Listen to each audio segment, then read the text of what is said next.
dive into your. Hey, what's up? I hit the live button and there's no going back. There's no going back. We're in now. Okay, well then I'll choose. I think we should start. This is why you're always one of the top rated hosts, because we start on time. Yes, we do. Last week we kind of fell short, but this week we're here. What's up, everybody? How's everybody doing? Everybody's What's up? Okay, we're just gonna jump into the main topic because sometimes we push it aside a little bit. So we're gonna jump. You want to start with that? I want to start with it. We're gonna start with it. Unless you want to wait till some of the people get here. The party just started. We gotta let everybody file in. Hey, how you doing? Okay, What's going on? There's people that want to come in, casual. The not casual. I mean, okay. Well, then let's what is it called? What is it called? Fashionably late. Fashionably late. You want to come in fashionably late. Then before everybody gets here, I want to talk about a little bit of NFL because that wasn't on our docket. But we can do that. Jay, since you're a Niners fan, talk to me. Okay, you go, Flint. I was gonna say we do have some NFL. It's on the list. It's down. Okay, you go. You start off. No. You start. No, H, you are the host. You are the host. H, we listening to H Boogie. I'm doing technical stuff on the side. This actually gives me gives me a minute. What's on your mind, H Boogie? Okay, well, hold on. Let me get into the chat too. But I was gonna ask you, Jay, what are you feeling about Brock for real? Do you think he can lead us? I said this to you before, H. It reminds me of somebody that's at your house, something broke, and you got to fix it. And somebody like your nephew or somebody showed up. They're not a professional, but you watch them fixing it and it just looks like they know what they're doing. So you just get out the way. Yeah. And you just let them keep doing what they're doing. You don't, you need to do it. No, he looks like he knows what he's doing. Yeah. And not only does he look like he knows what he's doing, he looks like he's getting more comfortable in what he's doing too. Right. The defense I'm not particularly loving right now. I mean, we gave up 34 points to the Raiders. I was not particularly, I wasn't. That really boiled my blood because I'm like, I remember Stidham in New England, and I'm thinking to myself, who is this dude? Now all of a sudden he gonna throw for the game of his life. They have 500 total yards against us. I'm thinking we made him look way too good. Yeah, I'm like, get out of here, man. This dude is he for real? So with that being said, I personally think that this is gonna rest on Shanahan because Shanahan has put him in position where. This is what a coach does. He puts you in the best position to be successful. This guy looks like he's really good in the pocket. Not only does he look like he's really good in the pocket, he's looking even better in play action. Add that to the fact that, he was a 4-year starter at Iowa State. So he does operate in a pro style, right? So him being the third guy, I don't have a problem with it. He looks like he could be a bridge quarterback for another team. Maybe even a starter for a couple of years or a bridge quarterback. But in this particular situation, I don't have a problem with this guy at all. I'm really feeling him. He kind of gives me a Jimmy G vibe, except he a little bit more athletic, and he might be more durable. So I like what I'm seeing. I'm not loving how, we're using McCaffrey. And what I mean, not in the offense, I don't want to overuse him because I know how C-Mac can get. If you overuse him, he'll break down. Yeah. And that kind of worries me with him. But I like Purdy. I think Shanahan is the coach of the year. I can't remember the last time that a team has lost their number 1 and number 2 starter and he's still at the top of the league. I've never seen that before. So I'm digging what's going on right now with my Niners. I'm digging it. Yeah, I mean, it's been good. I've heard many people say, like, they're one injury away from, not making a good run in the playoffs. Or ain't that everybody, though, H? That's everybody. Like, truly, kind of like NBA this season, like, NFL is up for grabs, especially. And really quick, I do want to say to Damar, obviously, that was pretty shocking what we saw on Monday. Evening. But good news. Good news. He's stable. Still critical, but stable. Yeah. He was. Did you see what he wrote to his doctor? Yeah. Who won the game? Who won the game? That's because he probably he just woke up, so he thinking that the game was like 2 hours ago. He don't know that he was in the hospital for 4 days. He don't know. Like, what happened? Did we win? That just shows you the mentality, right? Like, first thing you do, you wake up. Who won? Yeah. How'd it go? It's good news. It's good news. All the best to him, and because from we've learned a lot about him. since that happened. And like, he's a good dude. Toy drives and, good family. So I thought it was really classy of his parents, I think specifically his mom and Josh Allen, coming out and being like, hey, T. Higgins, like, you did nothing wrong. Like, and, because he didn't, right? If you watch it, there's nothing he did right, wrong, different. So it looked like a routine play, Tone. Like a routine play. He got up, he was going back to the huddle, and next thing you know, that happening are so rare. Yeah. You think about every sport, hockey, football, anywhere where there's contact. And I don't think I've ever seen that happen. In all the years, just think about that. I don't think we've ever seen that happen. It's, again, a 1 in a million shot that cardiac arrest from a chest shot. So just crazy. I got a question. It's like 20 cases a year or something. I got a question though, Tone. The NFL, how much do you think today, what is the NFL worth? All 32 teams combined with everything that's going on in the NFL, what is the NFL worth today? Okay. So I'd say the average team's what, 10 billion? I was thinking like 5. I think the Cowboys on the high end would probably go for like, thinking of the Cowboys. I think the Cowboys go for like 8, but on average, I'm thinking the average NFL team goes for like maybe 4 or 5 billion for the average NFL team. I got to turn my calculator sideways to get that many zeros. I was thinking, I'm thinking like maybe 300 billion. It's probably that's what I'm thinking. Yeah, probably. I'm saying that to ask you, how does the NFL handle this situation with Damar? What I mean when I say that, he was gone. I mean, if we're going to be frank about this, let's be realistic. He was gone. Do they say that he's gone on the field? No way do they say that. No. There's no way that they can tell us that he's gone right there, which he was, it very much looked like he was. So with that also being said, when we get to the hospital, right? When we get to the hospital, how do they handle that? Do they tell the doctors, I don't want you guys talking to anybody but us? That includes his family. No matter what happens, we need to know first. Because again, we're protecting the shield here. If we have somebody die, we have to get in front of this. Yeah, that's a tough one because the personal, right? You want to say, well, no, it's the parents, and that what comes first is the family. But from a business standpoint, there's probably those conversations being had in the background, right? Like a lot of people got on, and deservedly so, Skip Bayless, right, for his tweet. But if you think about it, Troy Aikman and who was it? Buck. Joe Buck. They kept talking football. They kept saying, "Hey, this is the possibilities, right? Like they're gonna," because in a situation, not knowing what happened, what do you talk about? You say, "Well, there's an injury on the field." Again, they don't know the severity of it. There's an injury on the field. We're gonna probably pause, take a break. What have they done in the past? They'll send them back to the locker room, let them kind of focus, warm up again, and they start again. That's been the typical when there's been a horrendous injury. This was beyond that. We found out after. So Skip puts a tasteless, but then at the end says, but all of that doesn't matter. So I don't know. Was that sarcasm? Was it him being legit? Like because of his own personal, because of his history. See, that's the problem with the history. Because of his history, you're thinking, no, he's just being a jerk because that's who he is. But he might have been sincere. He might have been saying, all of that means this is what we're talking about, football, but all of that doesn't matter. Because again, so to your point, no one wants to say it, but the NFL probably was having those conversations if that happens, like never to this extent. But I've been in war rooms where we've said, okay, if this happens, this is what the press release is going to be. And if this happens, this is what we're going to say.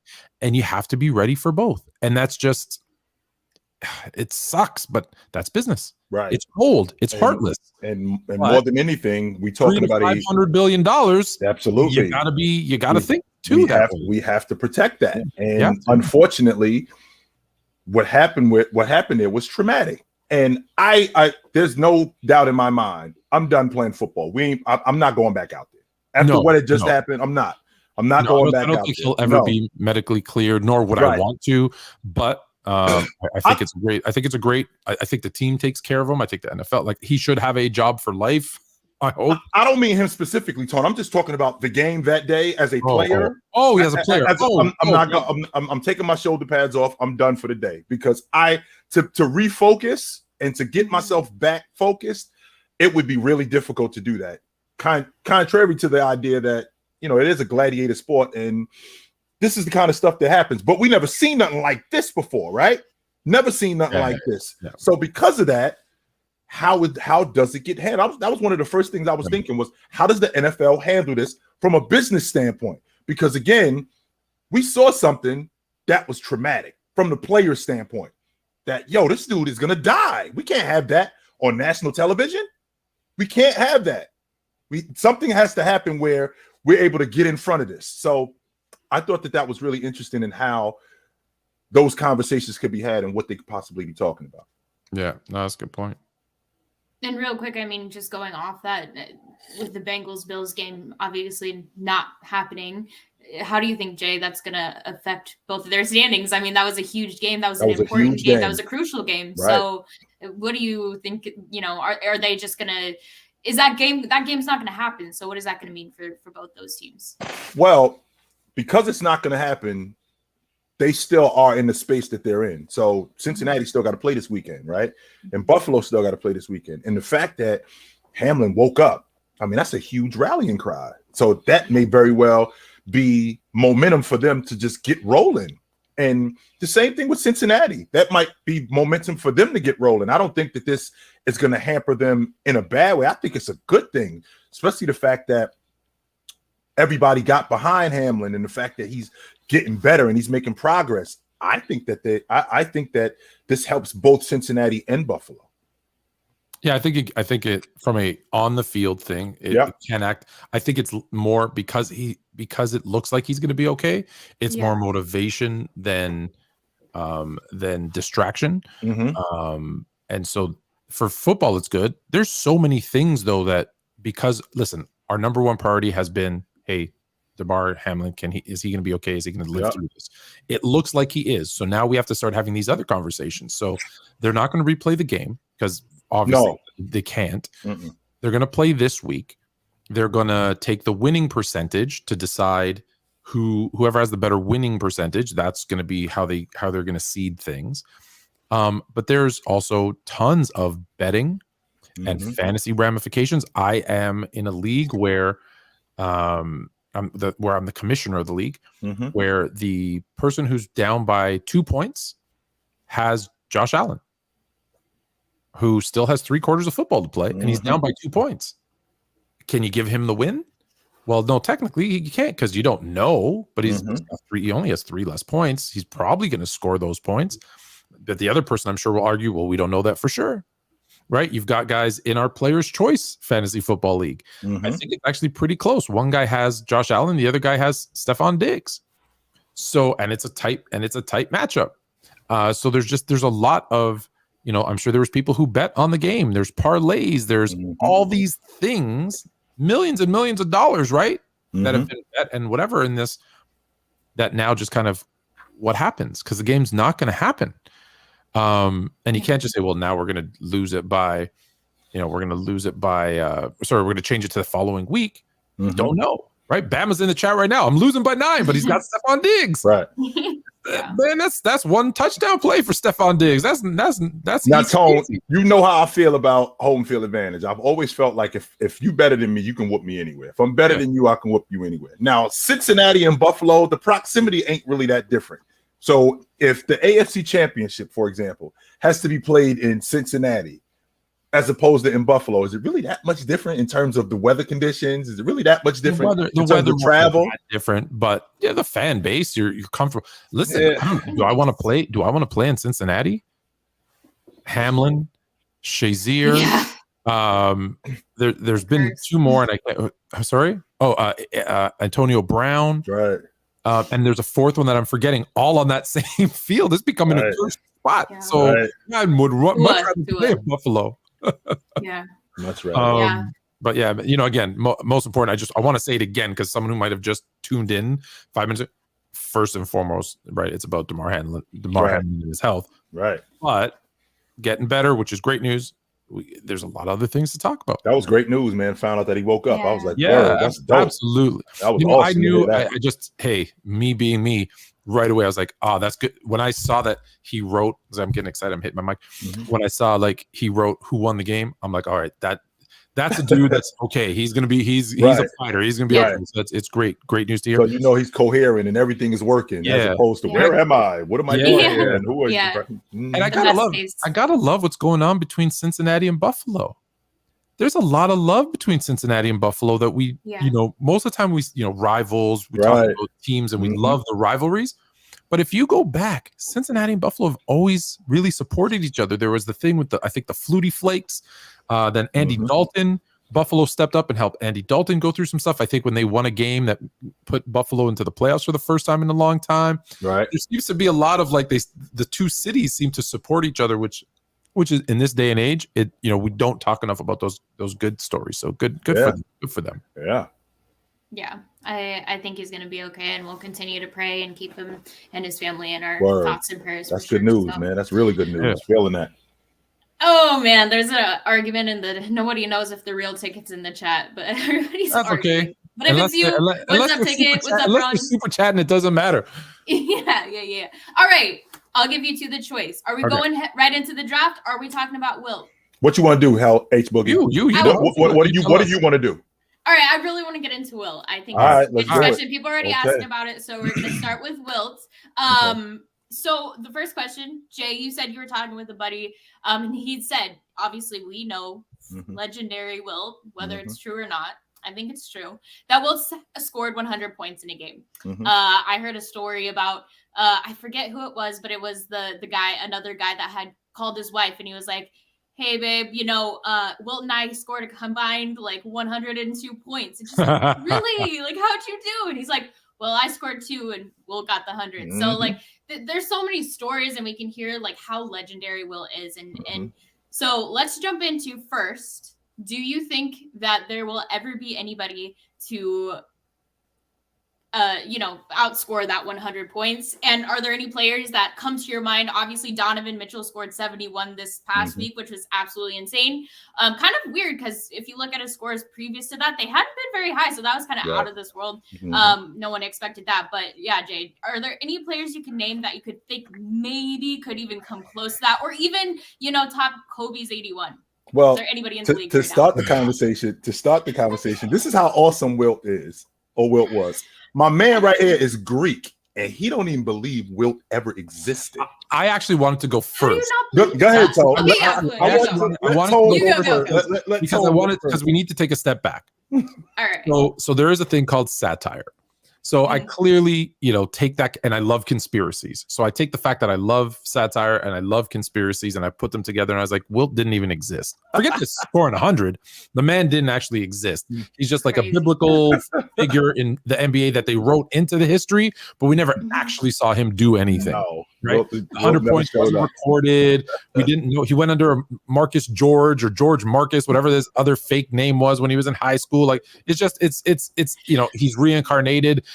His grandson is Otto Porter, and we see how good he is. So how good could he have been? Right? I'm just saying. So listen, we're joking. Where I'm playing up a conspiracy. There's but when I see guys like I saw the other day, Mars and JD, and they're like, Wilt scoring 100, that's cap. Here's why I don't believe it. And they list out the things. When I say he didn't score 100, I give you facts. Like, it wasn't recorded.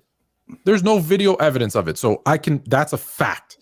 I say that the radio recording of it took 7 years to come out after the fact. 7 years? That seems a little suspicious. So I give you facts on why I don't think it happened, right? There was a report of a scorekeeper who said it was smoky because they used to smoke in that arena, in arenas, and they weren't playing in the regular arena where they normally were. Right, they were playing in a different one, in Hershey, Pennsylvania. Yeah. It was really small. It was smoky, and there was a report that one of the scorekeepers said, "You know what? He was just scoring so much at one point if we didn't see, we just marked it down as him." Right. And so they're just giving them points. They were just giving them points. Then there's the pictures. There's the pictures. Like when you look at here, listen to the radio report. They're flooding the field, the court. Everybody's running onto the court, and there's no pictures of them running onto the court until after the game. But that radio broadcast said it was at 42 seconds left. So I give you factual things that make you just say, Then when I hear Mar say, I did my research, and he had never had that many free throws in a game that whole season. False. He went 28 of 32, which is 87%. False, because like 3 weeks earlier, he had 35 attempts. So actually, it wasn't even his most free throw attempts that season. So false.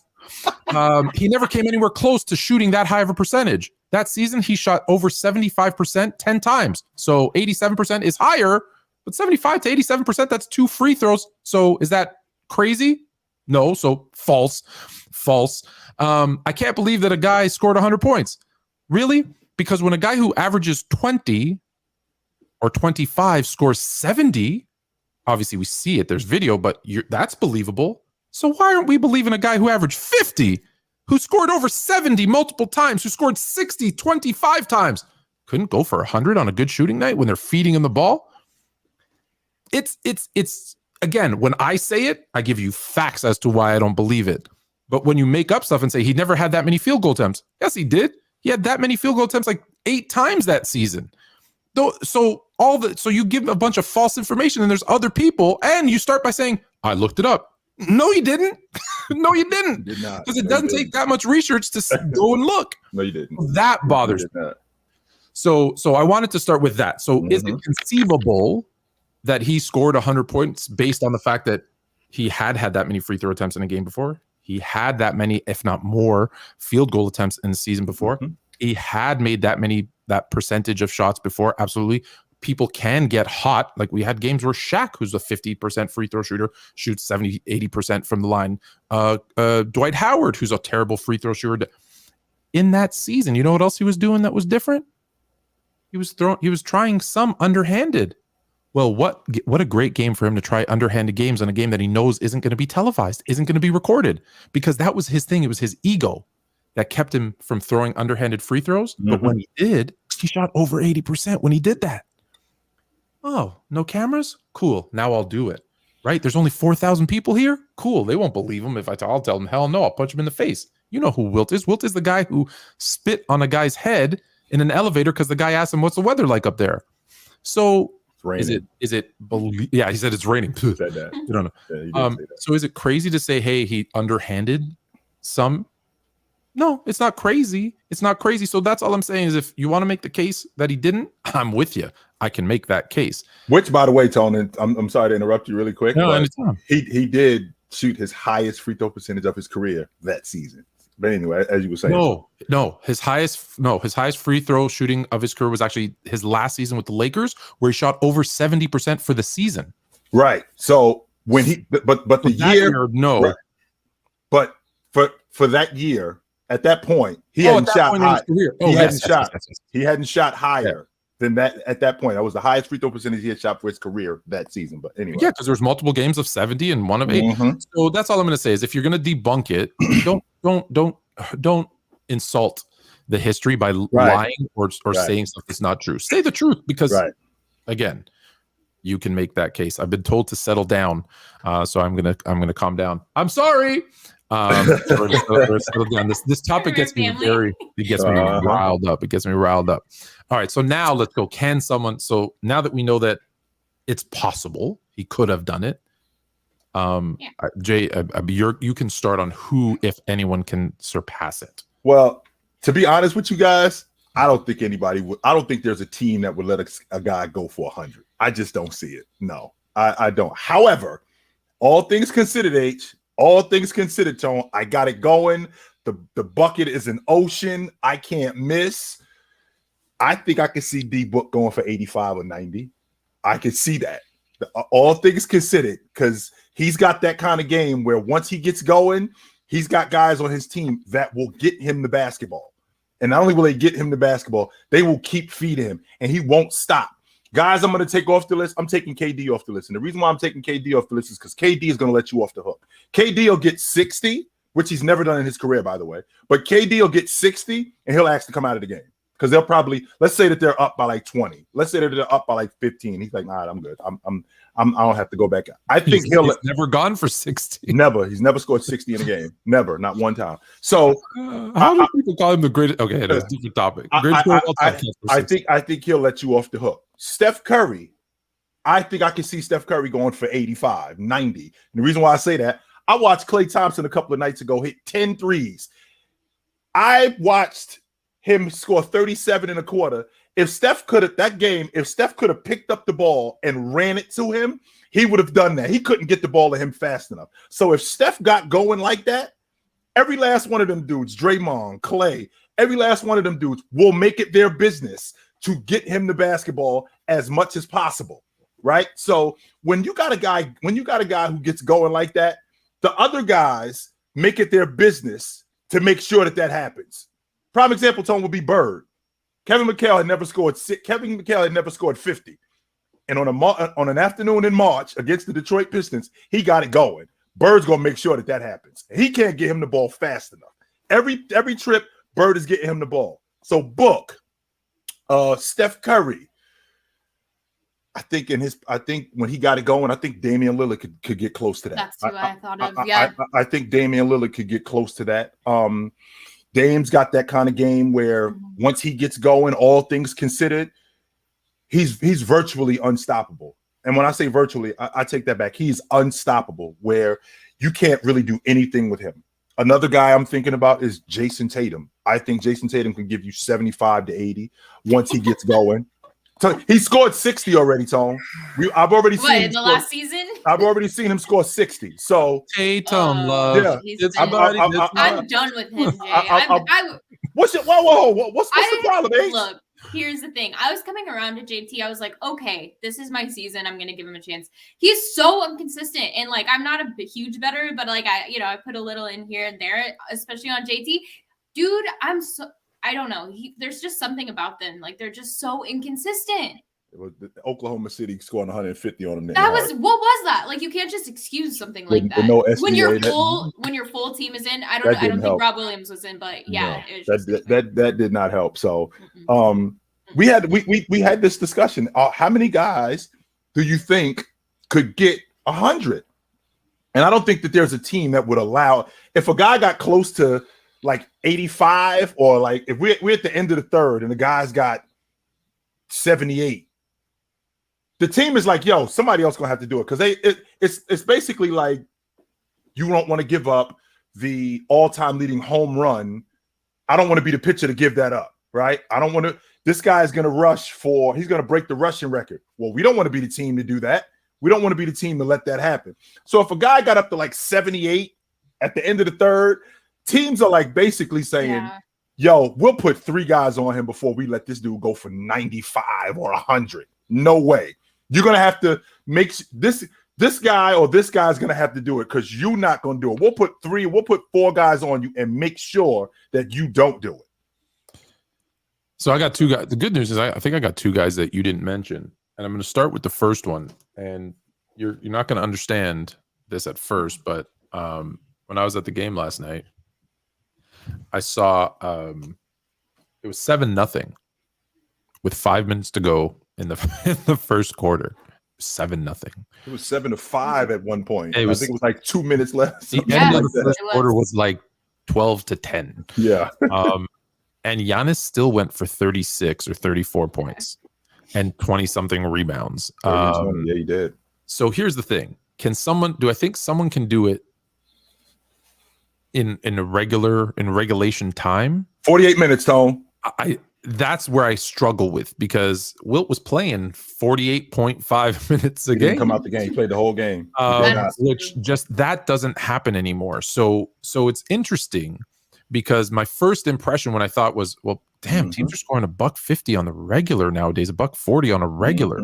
So can someone score? And I think that was the score. I think it was 145 when Wilt scored his 100, right? So can someone score 100? Yes. And I think for me, it's probably one of these 2 players or someone we haven't seen yet. but I think it's like a Giannis type of player who is going to get out in a fast break and just dunk, dunk, and get to the line. And if he has a game similar to Wilt's, where he just is out of his mind, and I think Jordan said it, the basket looked like a big old bucket, and he's just hitting his free throws. He hits some threes, and that's the other part, right? They have the advantage of hitting threes, and it needs to be a guy like Giannis who's in shape, who could play the whole 48 minutes, right? Because my other choice is I'm thinking is Luka, because Luka can score 60. He's on a team where he has to score. He can shoot and he can get hot from three. That's why Curry's a good choice, right? Because Curry gets hot, hits 25 threes and goes 25 of 30 from the line. But I don't think Curry plays 48 minutes either. I don't think teams allow it to happen. Is to your point from that. So like, and I don't mean the team. I disagree with the opposing team. I think it's the team that you're on.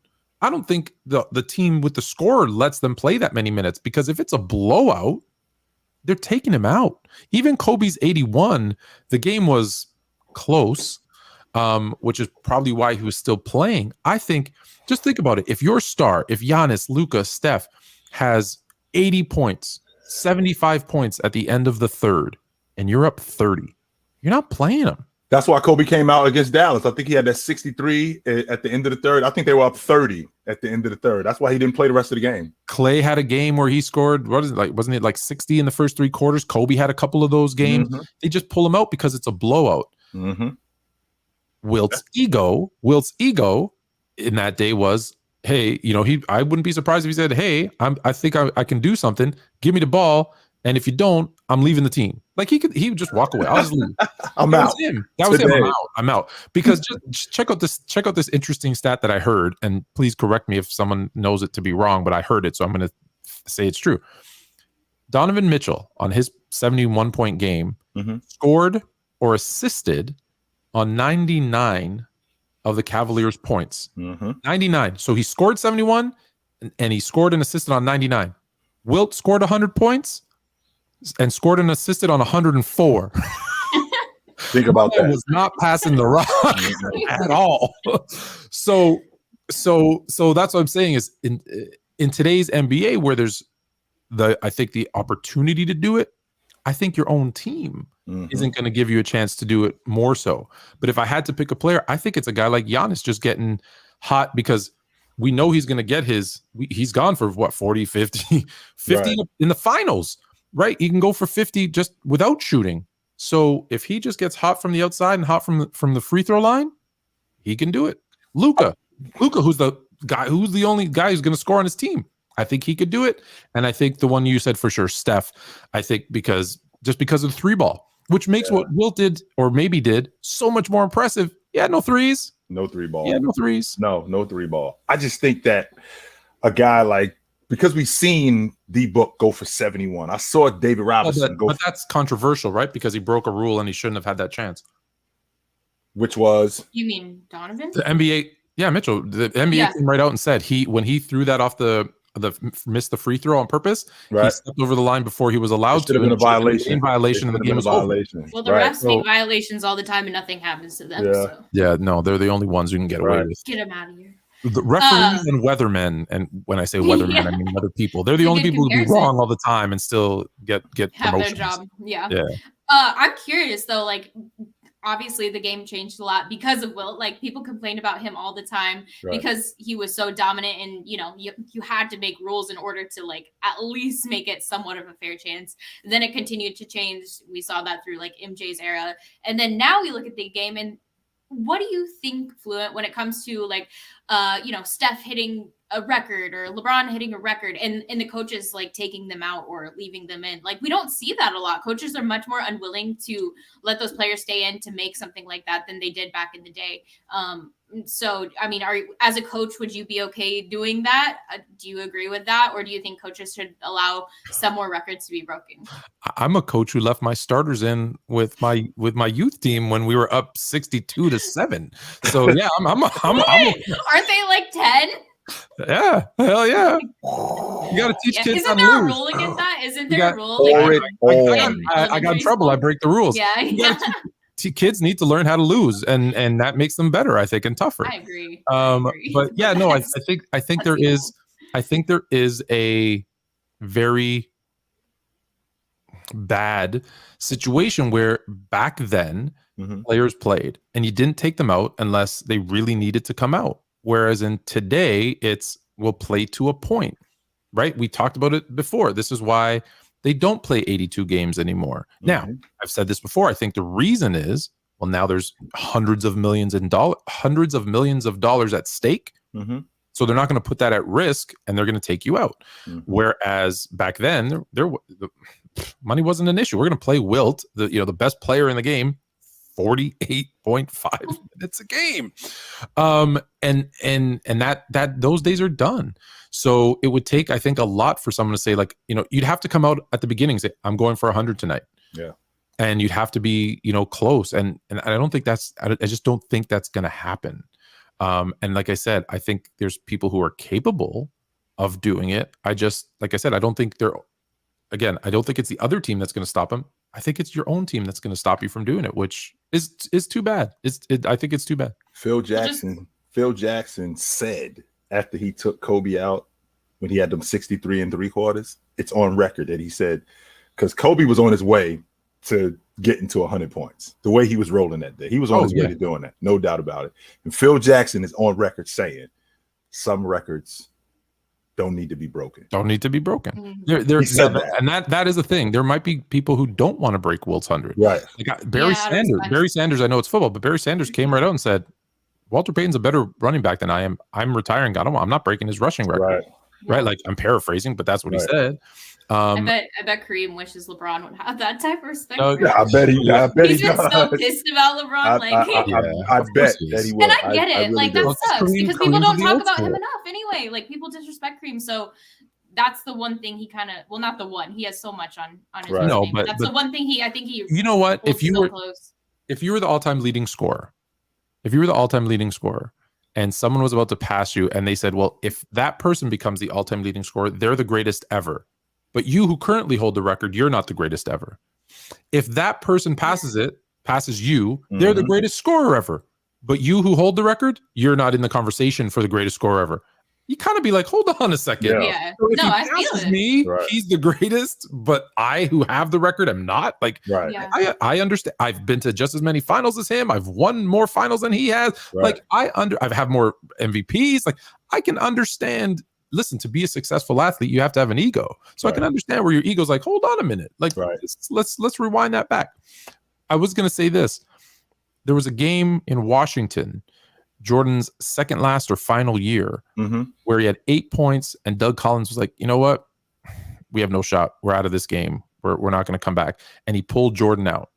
What he didn't realize, and this just goes to show you that they don't pay attention to this stuff in the moment. Jordan had 8 points. And it broke his record of like 650 or whatever many games in a row where he scored double digits. And he took him out in the third quarter and cost that streak. And he felt horrible. And Jordan, typical Jordan, was like, you did the right thing. We were losing. I wasn't playing great. Who cares about the record? But it just goes to show in the moment, you're not thinking about it. Right. So that's my point is I don't think it's. Even if that's true though, Tone, to add to Hailey's point, you hear a lot of people talk about, Steph changed the game, Jordan changed the game, Chamberlain changed the game. He did. If anybody changed the game, people don't talk about that enough. Chamberlain changed the game. Why do you think we have to stand behind the free throw line to shoot free throws? Well, the reason why we got to do that is because Wilt could dunk from the free throw line without running. So the rules committee was like, wait a minute, no, you can't do that. So now you got to stand behind the free throw line. Why do you think that when the ball hits the top of the backboard, that's out of bounds? Because Wilt could touch the top of the backboard. And he could grab the ball off the top of the backboard. No, you can't. Why do you think the cylinder for goaltending goes all the way up to infinity? It's because as the ball was coming in, Wilt was just like, boop. Wilt would just smack the ball out. So when you talk about a guy changing the game, they had to widen the lane because of Chamberlain. They had to widen the lane because of Chamberlain, right? You got to stand behind the free throw line to shoot free throws because of Chamberlain. So when you talk about a guy changing the game, I think we get confused. There's a difference between changing the game and enhancing the game. There's guys who enhance the game. Wilt completely changed it. He made it completely different now you have to do this, and now you have to do this, and everything that he did, all the rules that were changed, they were changed to hamper Wilt, even though Wilt still dominated. And let's be clear, when we say Wilt, they knew that it wasn't just Wilt. There was going to be right. It was any player that size, that speed, people always want to knock Wilt. Wilt was doing this in chucks, bro. Have you ever tried to play basketball in chucks? Right, barely walk in chucks. Right. That's who Wilt. That's who Wilt was. I mean, like we talk about the myth of Wilt Chamberlain. You know, Jordan had 31. I think he's got 31 50-point games for his career. Wilt had 45 in one season. Yeah, that's insane. That's insane. In one season, Wilt had 45 50-point games. Like I said, he didn't exist. They just wrote him into scripture. Right. They just wrote him into scripture. He did not exist. I'm gonna go back to that. I'm more comfortable with that. A lot of the stuff no more praise for Wilt. Of course, man. A lot of the stuff that you hear from Wilt, unless you actually saw it, there's no way that you would believe it. Right? There's no way that I'm believing that a dude went 14 for 14 for the game. And then that record got broken by him when he went 15 for 15 in another game. And then that record got broken by him because he went 16 for 16 in the game. I'm thinking to myself, yo, is this for real? Do we really have a dude running that walked the planet that was that good? Give me a break, yo. No way. And that was really going on. And a lot of people talk about Wilt's skill set. You know, Wilt played against plumbers and Wilt wasn't really that skilled. Folks, let's make sure that we remember, before Wilt showed up in the NBA, he played for the Harlem Globetrotters. And to play for the Harlem Globetrotters, you know, all of that good stuff, Wilt was doing that. So because he was doing that enhanced his game when he showed up to the NBA. So to be honest with you, Tone, any stories that I hear about Wilt, I believe them. And let's be clear, because people say the Globetrotters were a solid team back then. Yes, they were. Became a showpiece now, but they were a very skilled basketball team back then in the 50s and 60s. So except for the 20,000 chicks, I'm not buying that. I'm not. No, I'm not. Hey, Tone. I don't know. Hey, Tone. I don't know. Okay, just so you know, Tone, you're a Laker fan. What I want you to do is I want you to fill up the state. It's the state. It's always going to be the state. Listen, I did the math. 16 to 68, 3 a day. What? Come on, Tone. Are you kidding me right now? Breakfast, lunch, and dinner. Anything is possible. Come on, man. I'm thinking on a different line. I'm thinking fill up. Salute. I'm thinking fill up the Staples Center with 19,000 chicks. There's still another 1,100 chicks waiting outside. No. He's a legend, man. No. On and off the court. Even Hailey saluting her. Like, come on, baby. And on top of that, on top of all of that, you telling me Wilt has no children running around here? Not one? We know he does. Like I said, we saw his grandkids. That's his grandkid. All right. Oh my God. All right. Should we move on to the draft? Let's do it. Shall we do it? Let's do it. So if you guys in the chat, if you missed a couple weeks ago, I think is when we did it. We did an all-star draft, and we've already done the starters, but we're gonna kind of adjust now that the first returns came out today. So we'll adjust to that, right, Fluent? Yeah, no, absolutely. Yeah. What we're gonna do is, so we said we kind of, with the help of the chat, let me just adjust here and bring it up. We picked out who would be. Here we go. We picked out who we thought was going to be. Here we go. The starters and the bench. So what I'm going to do is, just based on the returns, we know that it's Mitch and Kyrie leading so far. Like, this may change, but we're going to use the information we have today. So we know Mitchell and Kyrie are leading the votes for guards. We know that Giannis, I believe Durant and Embiid, over your boy, are leading for the forwards. So Embiid. So we will then switch Embiid down here with Tatum. All right. And up top, I think we got this one. We got Jokic. Doncic, Curry, who are leading. Then we have, let me see here. Oops. Who's in the front court? I thought I had it. Oh, yeah. Jokic, LeBron, and Anthony Davis. I know, which we predicted. We talked about that. We knew that would come, but obviously, I can't believe that. So Davis knocks out. Oh, who did I knock out? Did you notice who I knocked out? Zion. Yes. So we need to put Zion over who? Sabonis, Markkanen, or PG? Well, I'll tell you who not coming off. Sabonis lead the league in rebounding. Sabonis is an all-star.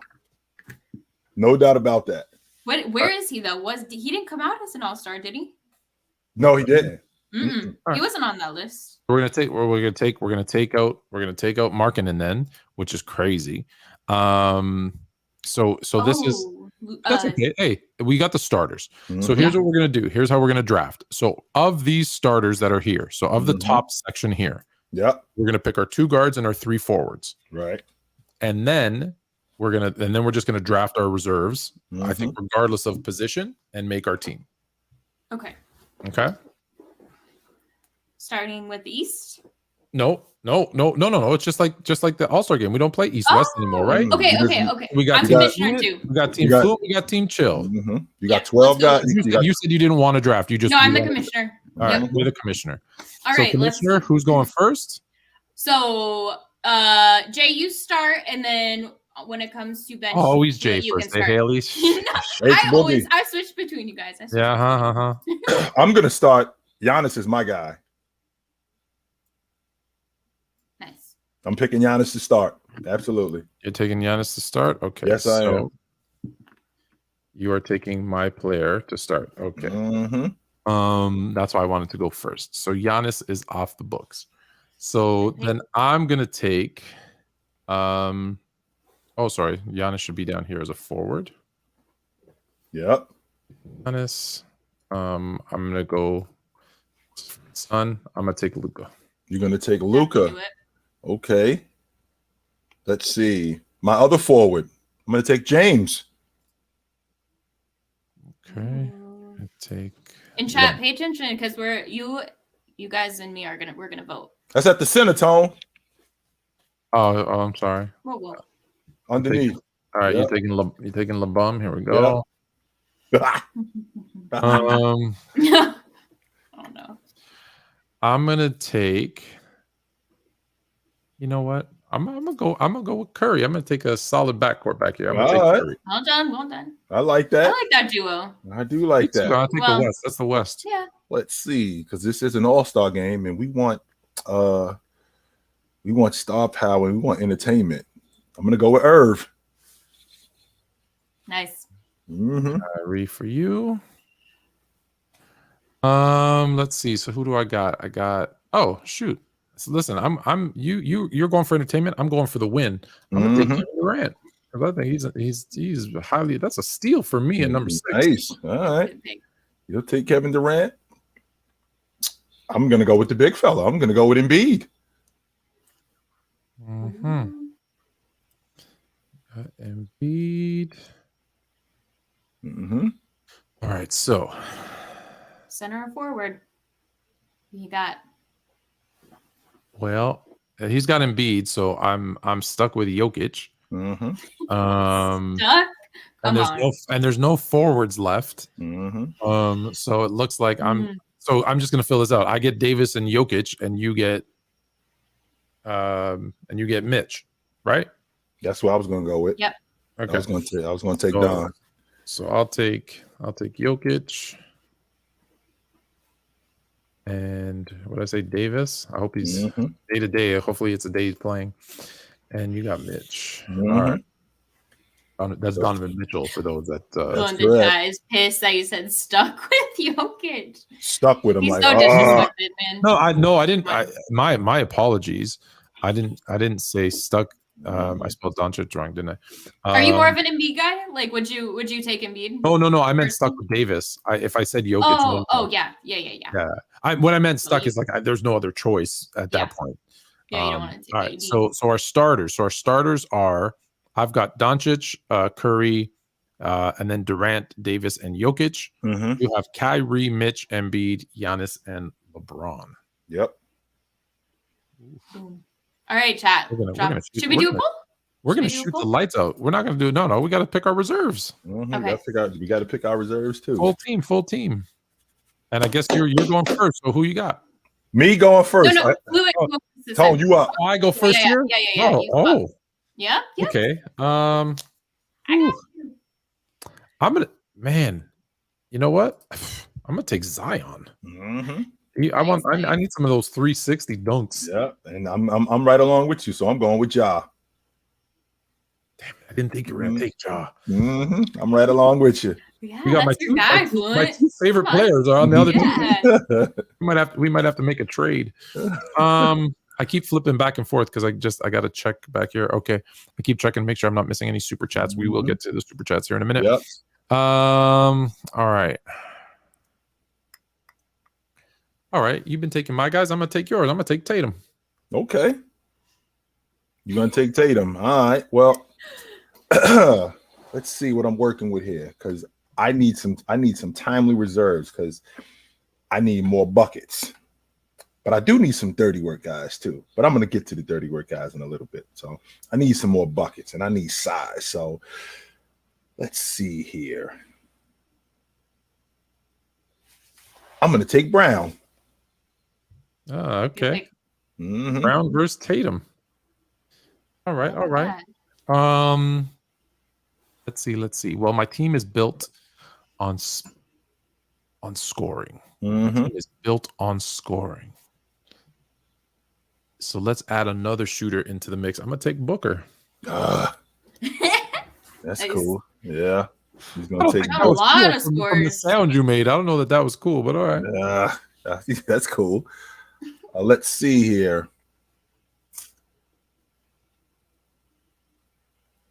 I'll take Bam Bam off your hands. Okay. Bam. I think Bam. All right. Who we got left? Man, now it gets hard. Oh no! You know what? I need someone. I need. You know what? I'm gonna take the young guy. I like a little more speed on my team. I'm gonna add Fox. Right. All right. You taking Fox? Let's see. I got Ja. I got Brown. I got Bam. Who else is left? I need some more buckets. But I like the athleticism too. I got the distributor. I'm gonna take Siakam off your hands. No, I was surprised you didn't take him, Fluent. You always say he gets. I'm gonna take Siakam off your hands. Take Siakam. Take Siakam. That's good. He can't score in the fourth quarter. Let's see. So this is an all-star game. And I just have a feeling this guy's gonna do what's that thing where they dribble it between your legs? It drives everybody nuts. Yeah. They put it between your legs. I know what you're talking about. Yeah. Trae Young's gonna do that to all your guys. I'm sure the chat will tell me it's called to this. I'm gonna take Halliburton off your hands. That was gonna be my next pick. That was gonna be my next pick because I needed a distributor. Halliburton. All right. Well, you know what? Since I didn't get Siakam, I'm gonna actually take a Canadian. I'm gonna take a true Canadian. SGA is it building? Nice. Nutmeg. Yeah, I knew the chat would come through. It's a nutmeg. Nutmeg. And I believe in soccer when I was a kid, we used to call it a salad. You kick it through someone's leg and you had to beat on them until they touched a certain spot on the wall. But anyways. Morant, Brown, Bam, Siakam, Halliburton. Nobody wants Damar.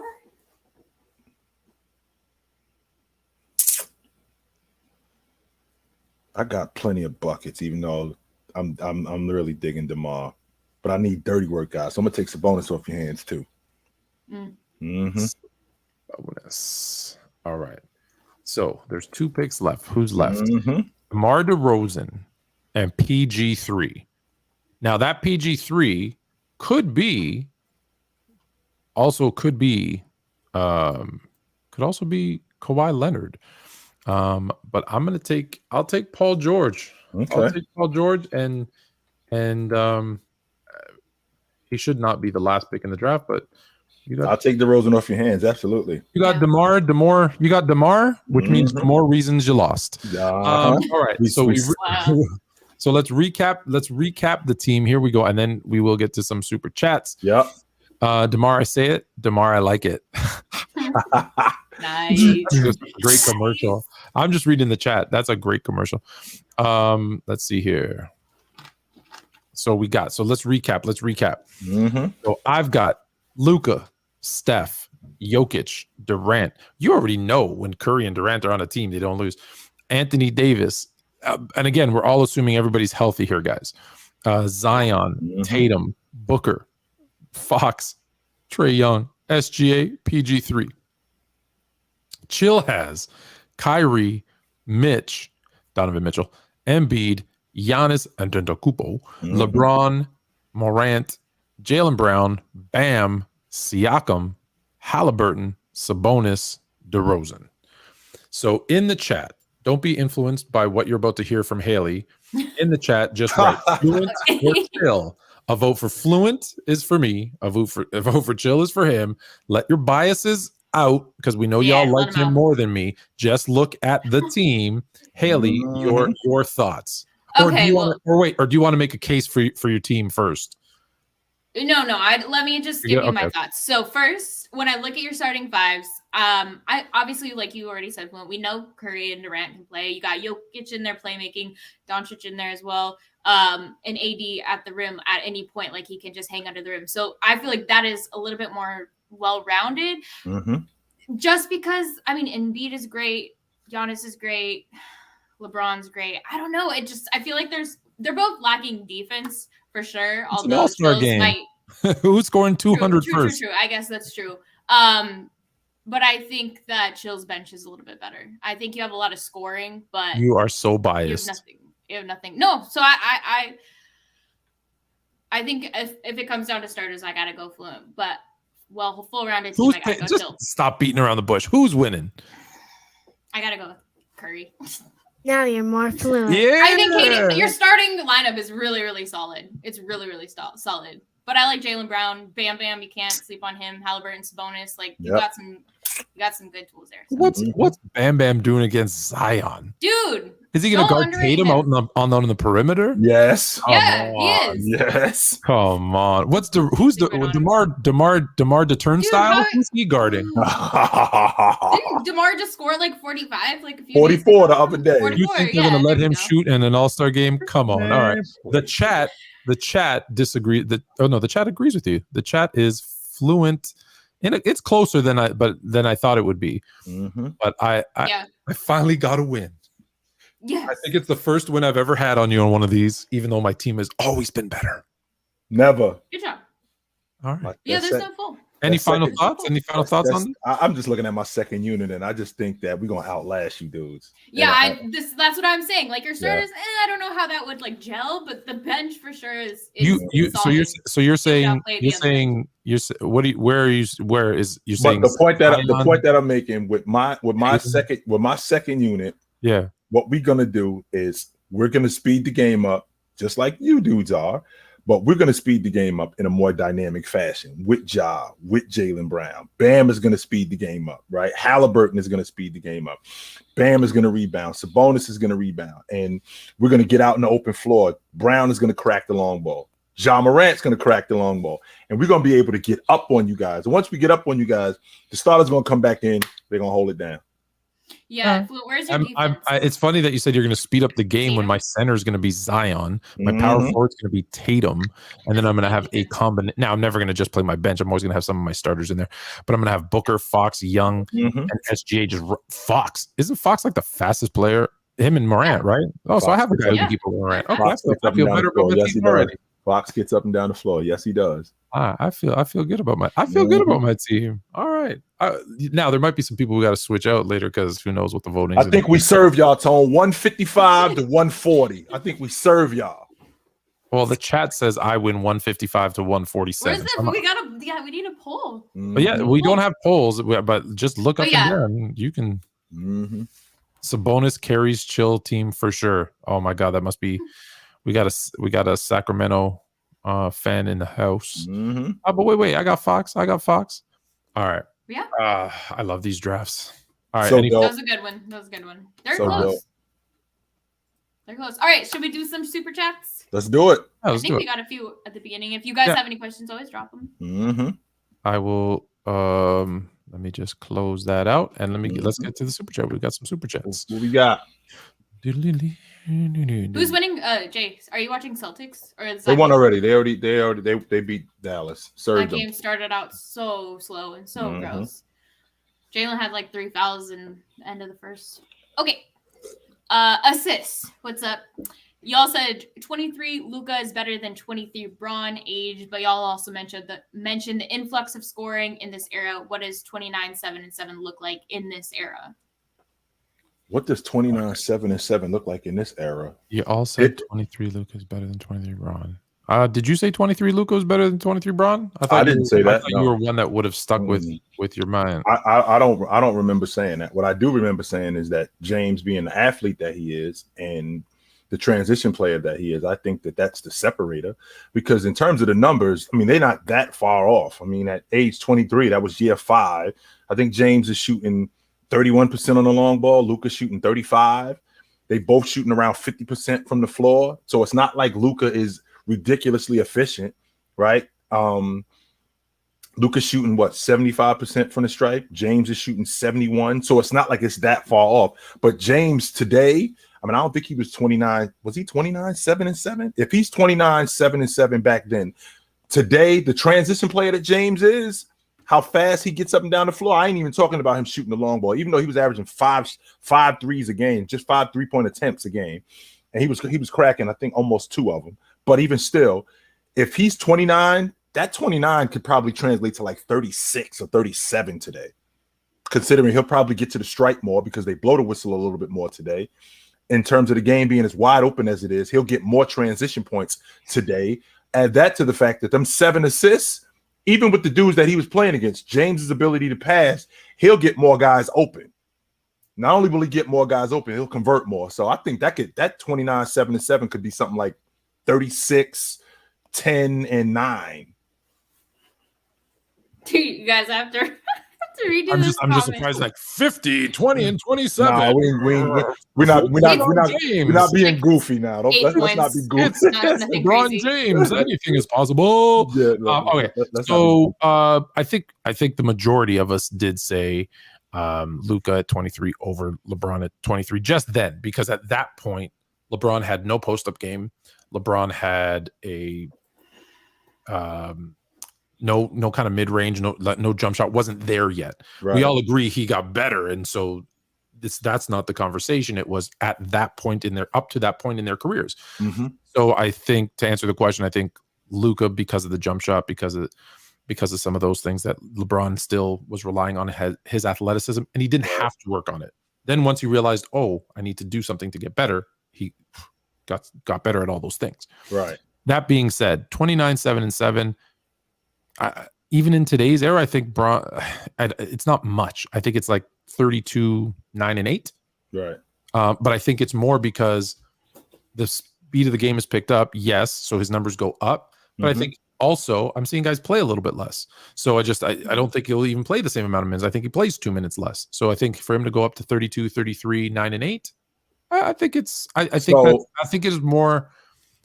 more of it could go up higher if he had to, right. But I think when you look at averages over the course of a season, he gets 3 to 4 more points a game, a couple more rebounds and another assist, or vice versa, a couple more assists and 1 more rebound. Now, mind you, Tone, we talking about a dude who at that time, if I'm not mistaken, James played almost 40. I think he either played 40 or close to 40 minutes a game. So if you drop in 2 more minutes, he's still playing 38 minutes a game. And if he's playing that much, I mean, that's probably 3 or 4. That's at least 5 more points. Well, he's playing 2 or 3 more less minutes. He's probably taking 4 or 5 more shots, which means he's making 2 or 3 more, right? And he's assisting on 1 or 2 more. So that's why I say that I don't think the numbers go up significantly, because he's all around. Like if he was a scorer, like if James was 32. No, James was 27, 5 and 5. I'd say, his points go way up because that's what he focuses on. Right. So his points go, to your point, 36, 37 a game. But he's not. I I just see him doing more in terms of rebounding, assists, doing some of that stuff. And here's the other thing, which we don't give credit for in basketball, unfortunately. he is a facilitator, and I think he gets a lot of what we call the hockey assist, where he makes a pass that leads to another pass that leads to a bucket. So I think in today's game, when he was back then more athletic, kind of moving up and down the court quicker, he's facilitating a lot more than scoring. So that's why I just say I don't think it's his mentality to score more. Can he score 36, 37, 38, 10 and 10? Yeah, he has full capability of doing that. I just don't think it works out that way. It is crazy too, Tone, to think that a guy who averaged 27 a game for his career is not a scorer, that he's more of a facilitator, right? Who averaged over 27 a game for over 15 years. This dude doesn't really look to score the basketball that much. When in reality, yes, he does. He averages over 30. He does. Right. Yeah. So he averaged almost 30 a game in the playoffs. So he's also 12th all time in field goal attempts per game. So let's not confuse it with he doesn't try. He tries to score. Right. He shoots the basketball. Like let's make sure that we clear about this dude, that he does shoot the basketball and he does look to score, but he also looks to make the right play too. And just because his assist total is as high as it is, does not take away from the fact that this dude is buckets. Oh yeah, 100%. He's top 5 scorer of all time. Right. And you have to put him there. Right. All right. Okay, next up, Adrian Shake said, any chance the Bears, first pick, don't remember the last time it happened. Oh, got the first pick. Don't remember the last time it happened. What would be the best case scenario for them in terms of team trading and needs? For the Bears, great question. For the Bears, the problem looks like Chill on the poll. Looks like what's that? Chill on the poll, Fluent. I'm sorry. You were so close. You were % off. What do you mean?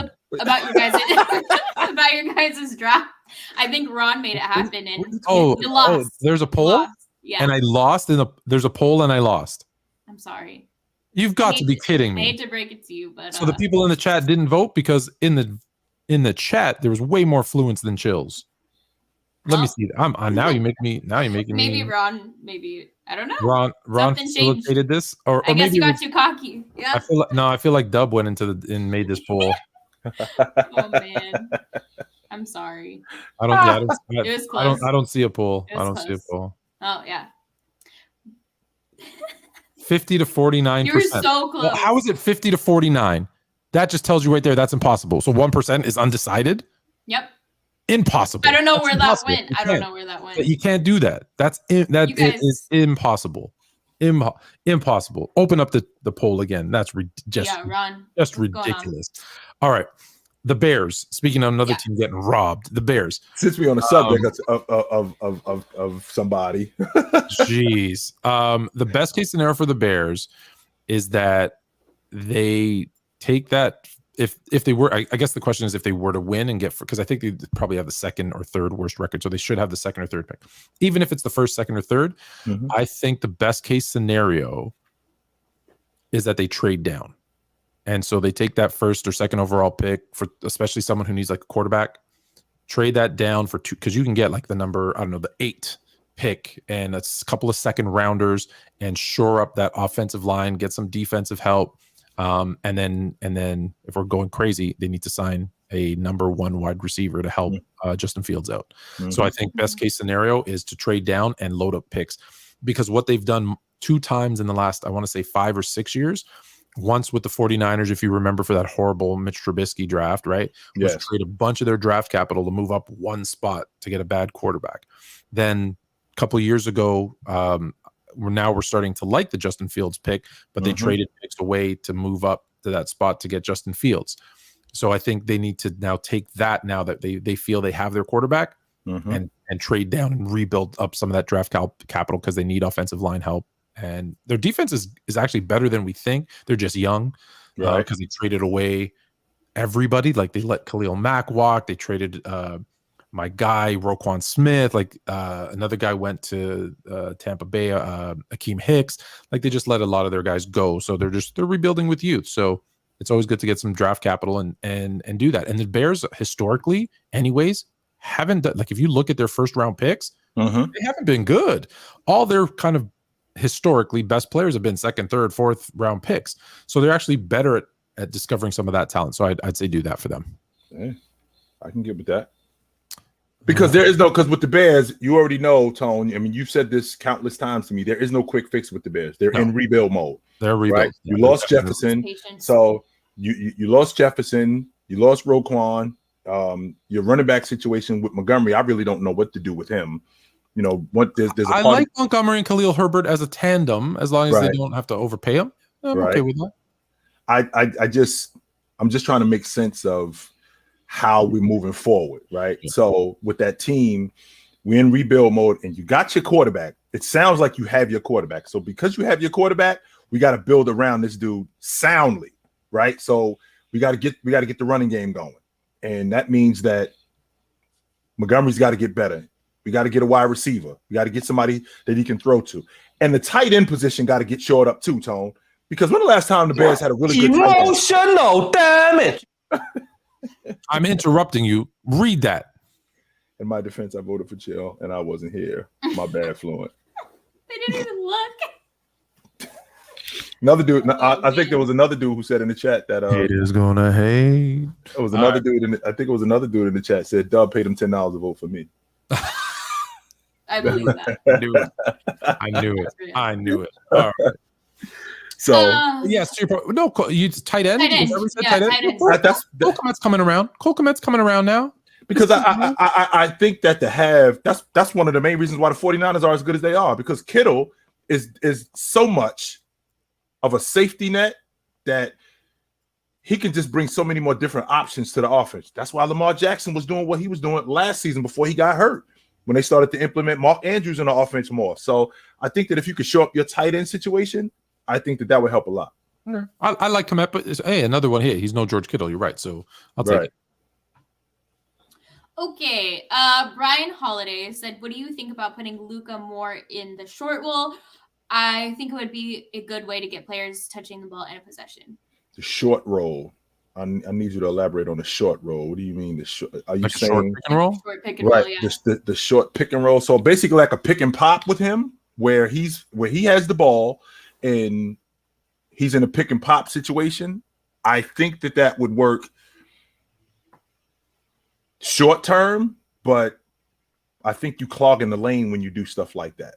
Because when you're talking about picking and popping, you can't really stretch the defense with Christian Wood, right? You can't really stretch the defense with him picking and popping with Hardaway, because that's easy to cover, especially in the short roll. Now, do you want him doing it with Tim Hardaway, who's the second worst of those who qualify? No, I don't. Lowest field goal percentage in the NBA. No, I don't. Bullock neither. No, I don't. Finney Smith, I do not. Yeah. Luka's game is predicated on spreading the floor and getting wide open. So if you put him in the short game, I don't want Luka. If Luka's going to play in the mid range, especially if he's going to play short pick and roll, I want guys diving to the basket. That's what I want more than anything. Brian, the only thing that it's not system, it's his roster stinks. That's what Dallas needs to do is they're not a bad group of guys. They're just not the right crew together, I think, is what's lacking. I'm never taught that they're bad. Sure, I'm sure they're great guys. Let's go and have a beer anytime. They're just not the right fit around Luka. Yeah, not the right fit around Luka to win a championship. Right? That's just not the right team around him. Yeah. And you know this as well as I do, Tone. When you get to the playoffs, those things right there that's going on with Luka, where he's as successful as he is, when we get the focus primarily on that, we shut all of that stuff down. Yeah. Oh yeah, that's the problem. And they're going to blame it on Luka, but it's not his fault entirely. Okay. Fluent on Tuesday when saying Kobe tried to stack the deck. Also, I was referring to Nash and Howard. Kobe did fail with that. Love the show. Keep it up. Fluent. All right. When Kobe stacked the deck, Kobe again stacked the deck when he got a older Nash and a disgruntled Howard. He didn't make those picks. That was the NBA. No one says the Celtics stacked the deck when they made the trades to bring Ray Allen and KG to Boston. When people say stacking the deck, is a bunch of dudes, colluded in the offseason and said, hey, let's all play together. And just to be clear, I don't adhere to that.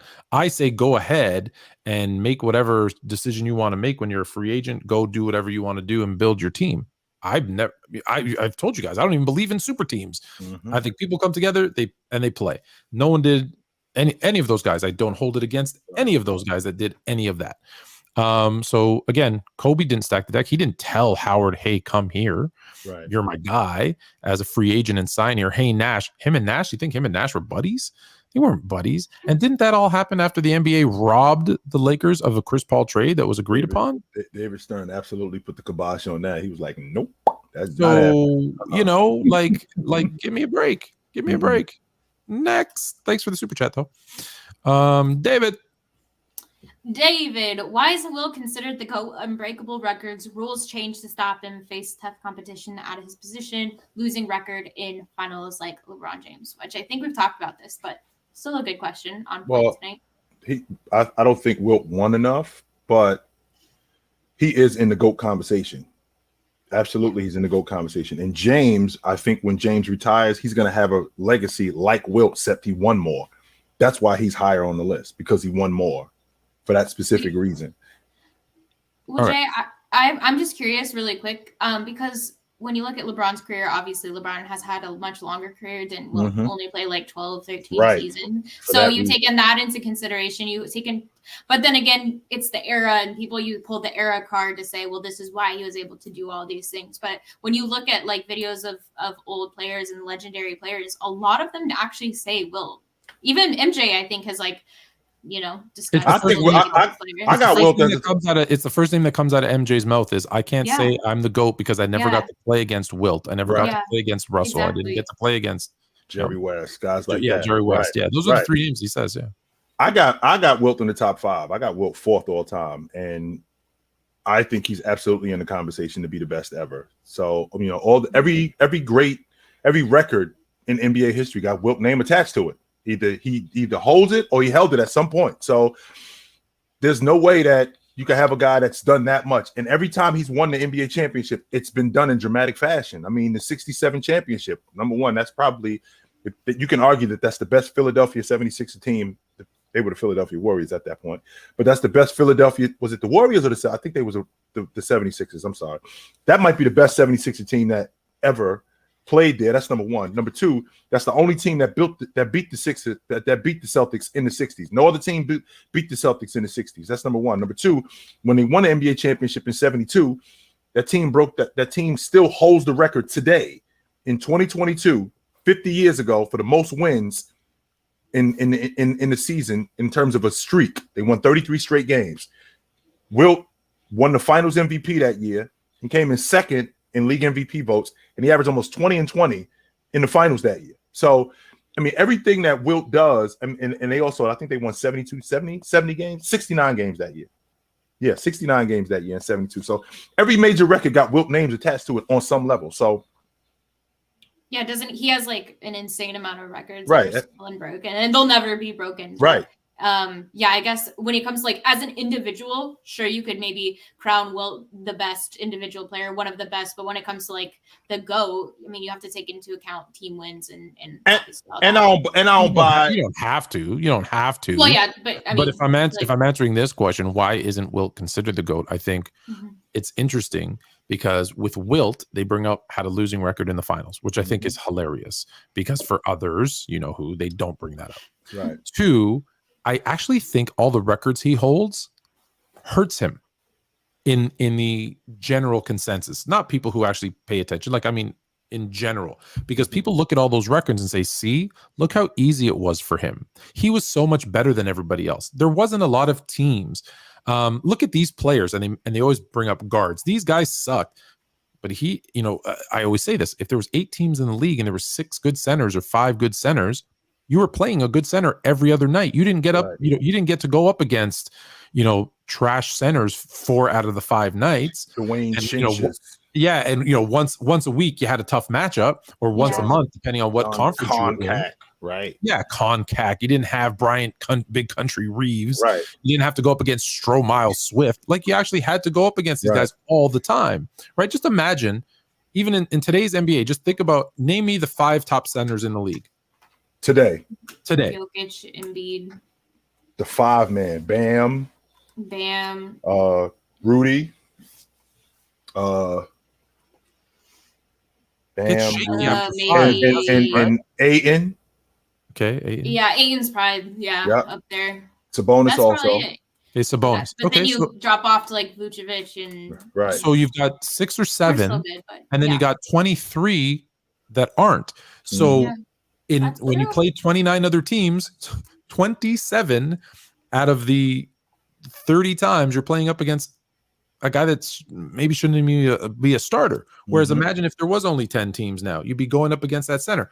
Now, so you add in the fact losing record in the finals, which somehow matters for him. The fact that he has all those records, which to their logic means, well, that means it's because he didn't have competition. Right. And there was only few teams and he could never get it done. That's why he's not in the GOAT conversation, is because if he were doing that in any other era, he'd be at minimum in the conversation. So that's why I think what holds him back. For me, it's a lot of other things, but because he didn't actually exist.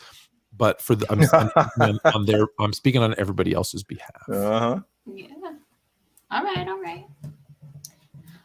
Jeremiah Smith, JD on Open Gym made me think players are supposed to be so much more skilled today. What does the NBA look like with the 60s rules? No 3-line, strict palming calls, no 3-second violation for bigs, etc. I think it looks a lot different, because you could say the same thing about the 60s. What happens in the 60s if there is a 3-point line and there is no palming and there is a 3-second lane violation? How much better would Jerry West be, right? How much better would Elgin Baylor be? How much better would these guys be when stuff that didn't Pete Maravich shoot like 40% from 3 in the 5 seconds that he played with a 3-point line? Right. So and when you got guys that's playing like that with those rules, how much better would they be? I think their skill level goes up, because now I can enhance my skill level because there is no palming rule. I'm basically playing based on how the rules are. So if traveling is called stricter than what it normally is, now I got to work on my footwork. I got to be real cognizant of that, right? If they call palming, I got to be more cognizant. They ain't calling it if I'm dribbling more with my right hand as opposed to my left hand, stuff like that. So if that's going on today, I think it's way different. It's so funny too, because just at the game last night, Giannis got called for three times palming, most I've ever seen. But I saw it is literally went underneath the ball. Hand goes under the ball. He does do. And in the 60s, it was if it was on the side of the ball, it was palming. Like you have to have your hand on top of the ball. Today, you take it to the side, almost to the bottom. I talked about that clip of John Morant where it shows a bunch of them where he does it like 10 times underneath the ball. Yeah. Like every single thing would be called. It's the reason it's not is because it takes away from the excitement of the game. And that's how it's taught too, Tone. Right? People like to see people get crossed over and breaking their ankles, and you can't do that when you got to dribble it like this. Right. And on top of that, that's how it's taught in terms of having the ball, your hand on the side of the ball. It's taught that way. So it'd be pretty difficult to just now I got to get away from that and I got to put the ball on the top of my hand and dribble like this, as opposed to being able to handle it that way. So I think it's completely different. I think it would be completely different, no doubt. No. Thank you, Jeremiah. Okay, imagine OKC with Chet in NBA shape with Wemby. They still kids with it. So let me get this straight. So how is that gonna happen anyway? Like even let's just say for the sake of argument, Wemby is in Oklahoma City. So I got an 18-year-old and a 19-year-old. So they basically it could happen because OKC has the Lakers' first pick. Right. And the Lakers stink and have a possibility of winning the draft. Right. So even if that's true, Tone, okay, I got an 18-year-old and a 19-year-old, and I got SGA. What are they really doing in today's game today? As opposed to all the other teams that are running around. Dallas is running around. Memphis is running around. What is an 18-year-old, a 19-year-old, and SGA doing in the Western Conference? I'll tell you what they're doing. Nothing. So you're not going to get an argument from me, because I'm going to tell you, find me some quality skinny 7-footers. You got you don't Durant. believe in Wemby either. I just, not that I don't believe in it. It's that I've been burnt too many times, right? To say like I've not seen a 6'11" or taller skinny guy be successful. Anthony Davis started off as a skinny guy. He got better, but he's still injury prone. And as good as he is when he's healthy, okay. Chet, if you remember the play where he got hurt, what did he do? He was going for a layup, I think. No, he was playing defense, looked at LeBron and got hurt. He literally snapped a bone just looking at LeBron coming at him. Right. So you laugh, but that's what happened. So, putting them both on the same team, what do I imagine? I imagine a lot of time in the training room. I imagine a lot of time in the hospital and rehab. That's what I imagine from these two guys. And until I'm proven otherwise, because it's funny, I asked this question because everyone argues this point with me. I asked this question and no one can give me an answer. Tell me a skinny 7-footer who's lasted and had a great career. And the only guy is Kevin Durant because he plays out on the perimeter. Right. And I know these guys, or at least Wembanyama, is supposed to play out on the perimeter, but I haven't seen him do it yet in the NBA. No offense to the French league. It's not the same. Euroball is great. Don't get me wrong, but it's not the NBA. And so I want to see it happen because for every one of those guys, I've seen, the Sean Bradleys and the Stromile Swifts and like I said, I could throw AD in there, a bunch of guys who they're skinny and they're like, hey, if they bulk up, the Thon Makers, right? Oh, if they bulk up, Bol, everybody's so excited about Bol. Bol's averaging 6 and 6. Like he's not setting the world on fire. He's nice. It's fun to watch. Yeah. But I'm thinking about, because like I said, Wembanyama, I think he's the future of basketball. You already heard me say that, Tone. But if we're gonna put these two dudes on a crew right now, I think they struggle. Oh, I do. Now, if you're talking about moving down the line and they're going to beef up and they're going to get stronger and they're going to get better, that's something completely different. But I'm talking about right now, they're going to struggle. No doubt about that. I think that they're going to struggle. I agree. I'm in too much. Drink more water. Okay, it would have to be a big get easier baskets, and that was in relation to what we were talking about earlier. Mm-hmm. Oh, is that for Luka? Who could score 100 or get close to that? Oh, a bit, yeah. And then you said Giannis. You said Giannis, yeah. and he agreed. Yeah. You think Embiid? You think Embiid, if he gets crazy, like hot from the three, What's as his well? highest scoring game? Let me look it up. Embiid, he went for 50. Low, he went for 59. Low. Can you look that up, low? Yeah, he went for 59. Wrong show. Sorry, wrong show. Is that his highest though? Yeah, he went for 50. Didn't he recently go for like 60? I thought he went for 60. 59. Yeah, he went for 59 against Utah. Mm-hmm. Yeah, you're right. All right, he went well, for he's not 59 that against Utah. So we got. I don't really pay much attention to the chat, but we got to do it in the chat. D, the original. Anything that he say go on one end, out the other. I can't listen to a word that I won't read a word this dude said. He said Hailey's mid. So anything he say to me yeah, I don't know. He hates me. He says stuff to me all the time, but does it? It's fine. Yeah. That's what kids do. I'm out. Kids, that's what kids do. That's what kids do. I'm good. He said Hailey's mid. I'm out. Block him. Get him out. There's nothing that you could say to me after that holds any more weight. Being a woman. I'm welcome good. To being a I'm out on you. I'm good. Right here and then out here. You a goofball, no doubt. That's funny. No, I listen to. It's because I talk crap about the Celtics. Oh, okay. Mm-hmm. So I get it. But thanks, Jay. That means they like you. Okay, what up? All right, Web Slinger. Yeah. If you could replace the worst team in the league with the best teammates LeBron had in his career, do they win the chip without LeBron?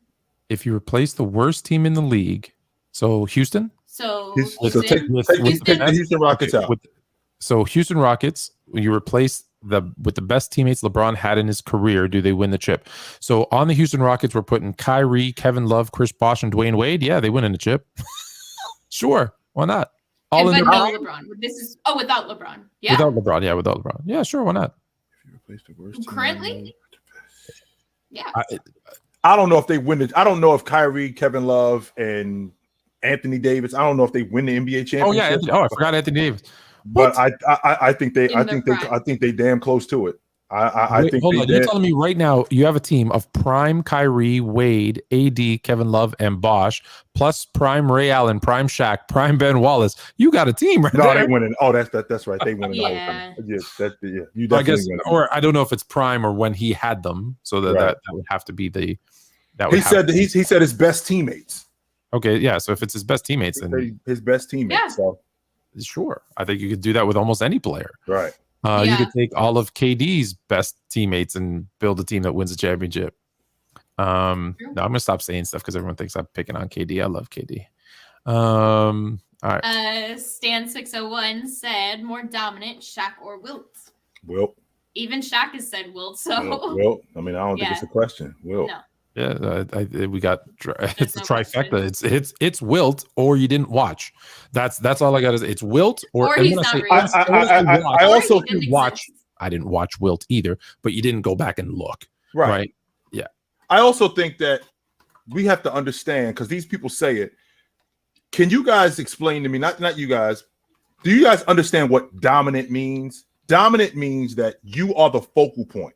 You are the guy where you take up the most space. Not only do you take up the most space, you require the most attention.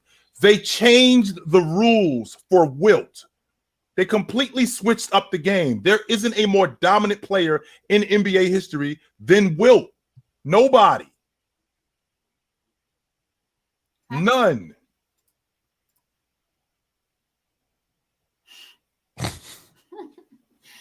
The dude averaged 23 rebounds a game for his career. Dominated the glass. Want me to read that one, Hailey? Yeah, go for it. Ant Boy Spice. Ant Boy Spice says with the super chat, thank you, Ant Boy. 20,000 no kids is crazy. Wilt really good. Yeah, now that you think about it, that's why I'm having a difficult time with that, man. Like, come on, yo, 20,000 kids, 20,000 chicks, and you ain't got no season. How you doing that? And all of those chicks, and make sure we clear, Hailey, all of those chicks, not one of them I was feeling like, yo, I'm digging this girl. Yeah, no. You telling me that? Not one of them? No commitment.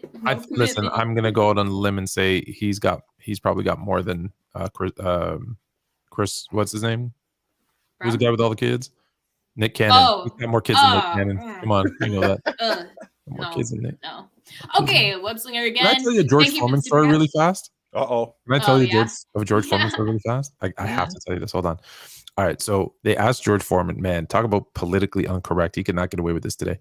They asked him in an interview because George Foreman named all his kids. I don't know if you know this. He named all his kids George. All 9 of them. Yeah, I knew. All 9 of them. So he was promoting. It was on like this local shopping network channel. Mm-hmm. And they asked him, so if you name all your kids George, like when you want them like a specific one, he goes, how do you get them to come? Like if you don't want 20 Georges coming, you just want one of them. He says, I call them by their last name. Oh man. Oh, George. And then with the smile and his dimples, and everyone just laughed, right? It's just like, oh, George, you're so cute. All right, sorry, go ahead. More from the web slinger. Thank you for your super chats. By the way, my hypothetical is based on how they played with Braun. So, yeah. An example. How they played with Braun? So what we were saying, yeah. Yeah, okay. I'd still say maybe they could. I still say if you got Kyrie. Yeah, I see. I still say if you got that Kyrie, that Kevin Love, that Wade, that Bosch, that AD, that was the best AD we've seen. Yeah. Other than like for a long time, stretch this year. Yeah. And then you still have the old Shaq, old Ben Wallace, you got Mo Williams, Antoine Jameson, Ilgauskas as the all-star Ilgauskas. You got those guys coming off the bench. Like, you got a team right there. Not bad, yo. Not bad.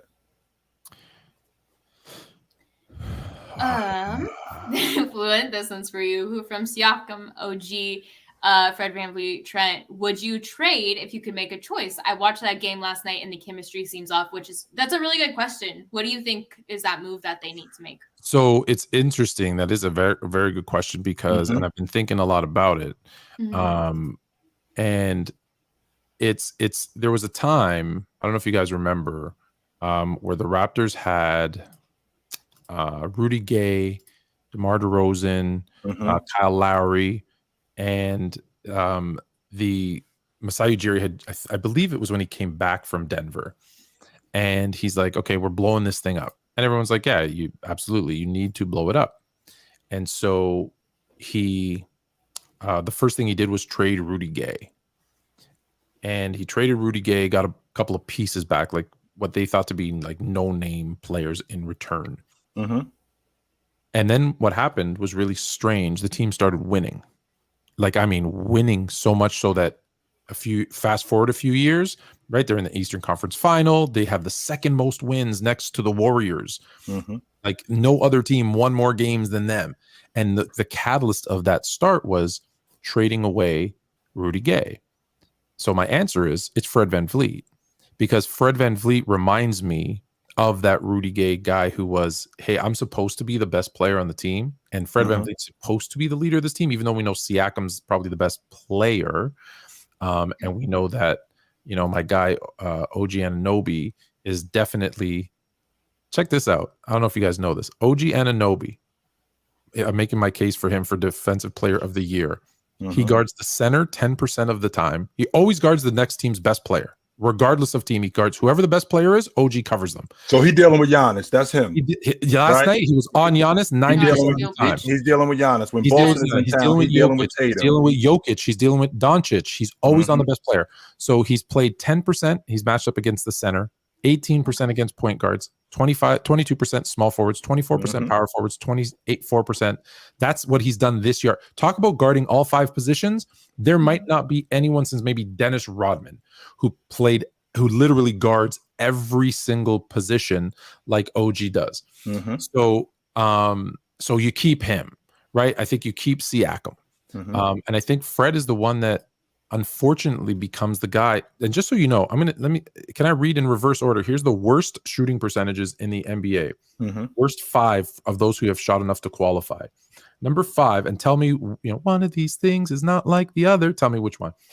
Terry Rozier of Charlotte. Smith Jr. of Houston. Oh, sorry, I missed one. Sadiq Bey of Detroit. Then Rozier. Smith Jr. Hardaway Jr. And the absolute worst shooter by field goal percentage, Fred VanVleet. You can't have a guy who shoots 16 times a game, 16 times per game. That's 5 or 6 more than any of those guys I just mentioned, with the exception of Rozier, who shoots 19. You can't have him shoot that low of a percentage. Especially you just can't, yo. Especially as a starter. You can't. On top of that, as the guy that's your starter, who's the leader of your team, I think if they trade him, whatever they can get, it makes their team like better by subtraction. How many minutes is he playing a game, or like what are the average? I happen to have everything right here. He's playing 37 minutes a game. You would. He's 37 minutes. 37 minutes a game, 16 field goal attempts a game, 9 3-pointers a game, where he's also shooting 32%, which is below league average. It's and again, I really like Fred VanVleet, but Chill over here was like, he can't be your starting point guard. He can't be your starting point guard. He can't be your starting point guard. So I started to watch, and I'm like, can he? And he was right. And he was right. Yeah. He made me watch a little bit closer. He can't be the starting point guard on a good team. And listen, undrafted, NBA champion, worked, super good guy by all accounts. Like, I mean, this is strictly how it fits with the team. I think that's the guy that needs to go. I think he's a starter. I think he's a starter on a fringe playoff team. But when you're talking about the upper echelon of NBA contenders and possible champions, he's not your starting point guard if you're trying to win it. No, he's not. I think he's a great reserve on a team like that. Like what happened in 19 when he was playing behind Kyle Lowry. I think he's perfect for that. He's occasionally started with Lowry, but a lot of times it was Lowry and I think Danny Green in the backcourt, because it was Lowry, Danny Green, Kawhi, I want to say Siakam, and Gasol, who were the 5 starters. So him coming off the bench, a championship team coming off the bench, absolutely. If that dude coming off the bench giving you 25 minutes, 25 solid minutes coming off the bench, I think he's one of the better bench guards in the game. But if 100%. You're trying to win it, if you at the top of the league and you're trying to win it, that dude is not your league guard. No. They have a couple of guys that would be, and that's why you have to make the decision, because Gary Trent should be 6th man of the year. Right. Remember I said this in the offseason. That's where I want Gary Trent to be the 6th man of the year. Now, will he take that role? I don't know. Right. I will say this, just because, again, being at the game last night, I saw something that I didn't like and then something that I really liked. They were down by a lot. Scottie Barnes, who's going through his sophomore slump, had 0 points with 5 minutes left in the game or something. Right. And they were down, I think, by 20. And everyone was like, okay, the game's over. And my son's like, no, it's not. We're staying till the end, Dad. I'm like, all right, cool.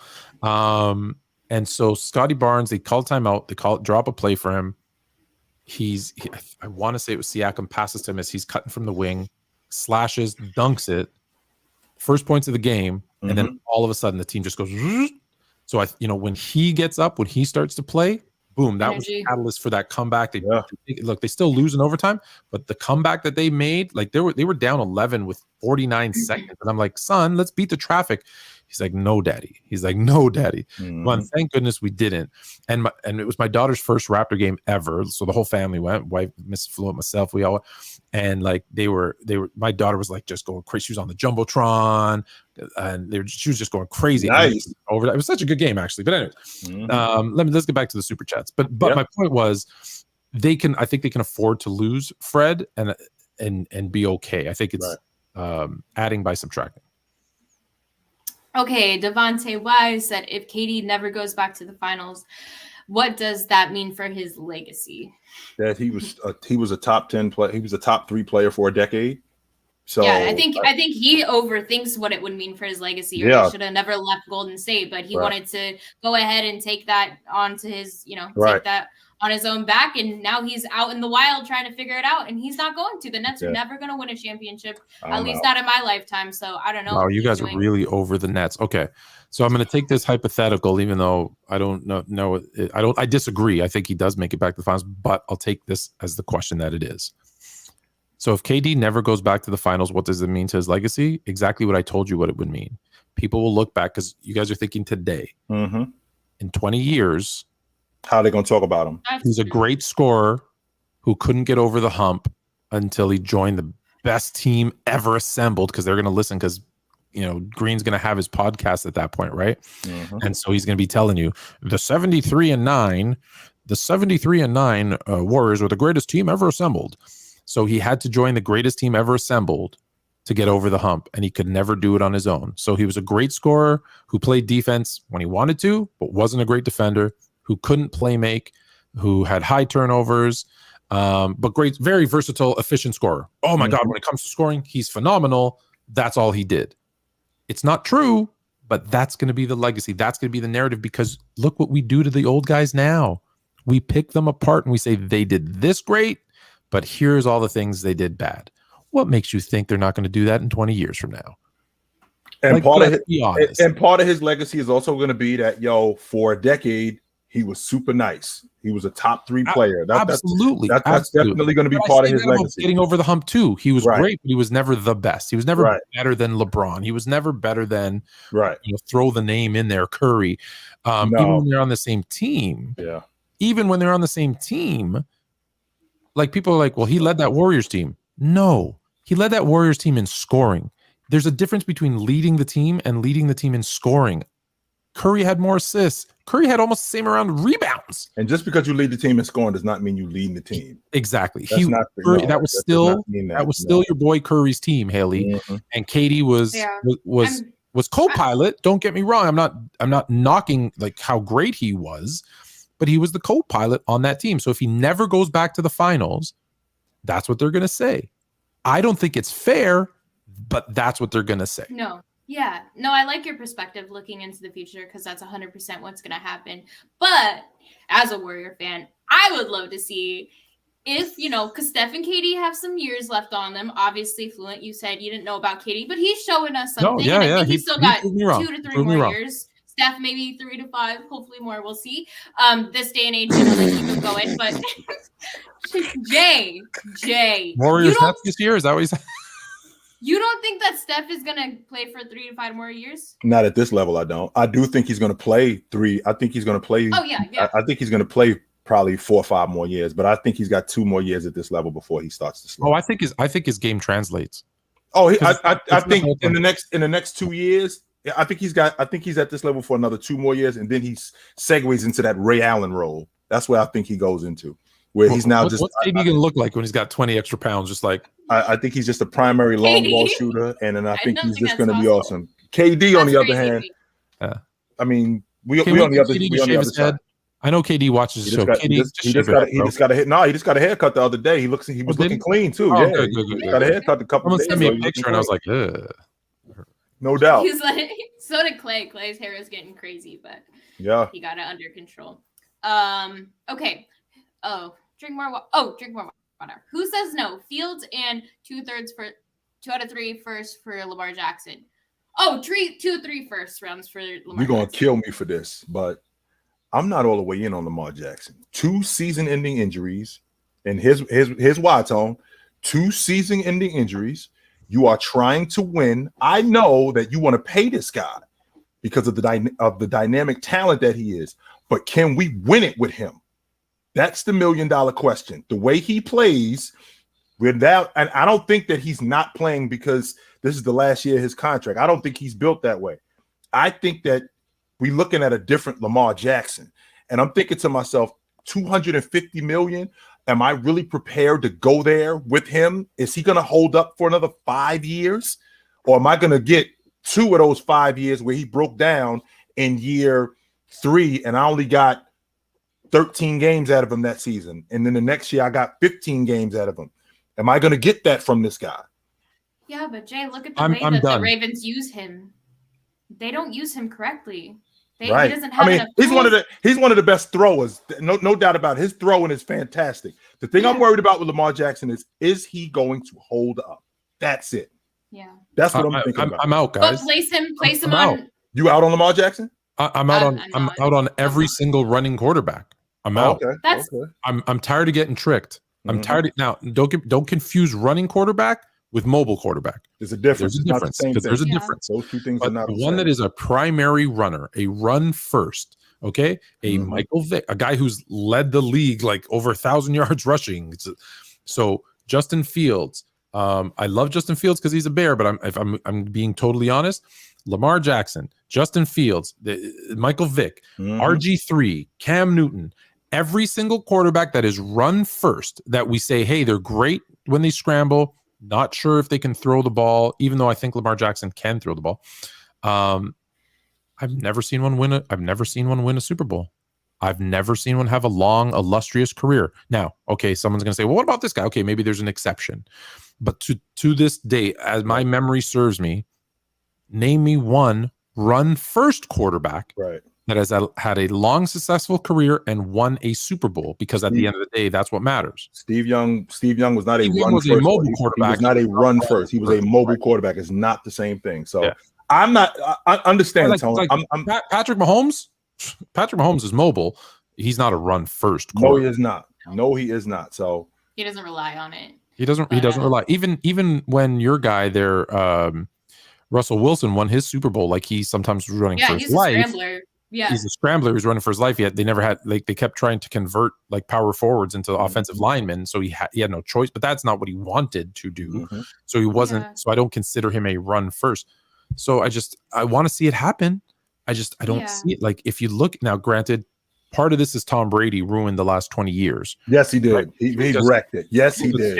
He did. Because he goes to 10 Super Bowls, wins 7 of them damn things. Yeah. And so we say, well, look at the pocket quarterback. Well, yeah, sure. One guy went to 10 of them. And so there's just not enough room for anybody else to go. Right. I love Lamar Jackson. To answer this question, yes, Fields and 2 firsts for Lamar. I'm probably doing it all day. You can't say no to that. I think Lamar deserves better. I think Lamar Jackson is bigger, right? And I think I see like Jalen Hurts, right? I see the size of Jalen Hurts' legs. I think he can take some of that impact better. And I think Jalen Hurts at this point in his career, I think could throw the ball better than Justin Fields. But hey, maybe I should stick with the younger guy and the draft picks, because I just finished telling you guys we need the draft picks. So I'm contradicting myself now. But yeah, I want to be proven wrong, because they're so dynamic and they're so fun to watch, but no one's won yet. Yeah, we'll see. I'm all in for Lamar, but hopefully his injuries always get in the way. Okay, Travis, what's up, Travis? Fluent, how do you feel about Devin Hester as a Hall of Fame finalist? Yes or no, Tone? Yes or no? He's a Hall of Famer, period. End of discussion. Okay, there we go. If you're the greatest to ever do at your position ever, you're in. That's why I put this one in there. I just wanted to put that Devin to the Hall. It's a shame he didn't make it already. It's a travesty. What else we got? Leaf Diggy, what's up? My Packers is back. All you Niner fans have. We own y'all. Yeah. End of discussion. We own y'all. We own y'all. We own the Packers. Kill it. We own you guys. In your building and our building, we own you. As a Bear fan, Leaf Diggy, I want to tell you this. I I pray my second prayer after praying for Damar Hamlin's healthy return. My second prayer of the night is always Packers to beat the Lions this week, make it into the playoffs, and get smoked by the 49ers. That is my prayer. That is my prayer. I don't want to do that though. I don't want to see them. We've done enough. Yes, like absolutely. Last season. Let's. I got no problem beating up on them again. None. That's do true. it again. I ain't over it. I'm not over it, H. I got no problem beating up on them again. None. And my hope is then that Aaron Rodgers sells his stake in the Chicago Bears football team that he owns.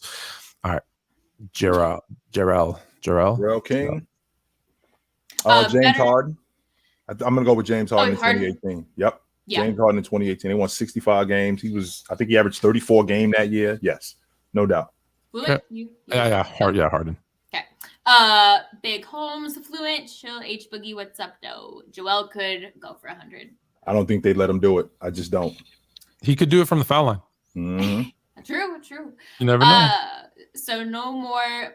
No prime. No prime Mo Williams or Antoine Jameson. What's prime Mo Williams? 17 a game? What's wrong with that? I don't fight it. I'm just saying. I mean, okay. In that era, that's like 25 today. You take that. We gotta adjust for rate of play, Richie Rich. Richie Rich trying to be funny that LeBron had no help. He had a damn good help. All right, there we go.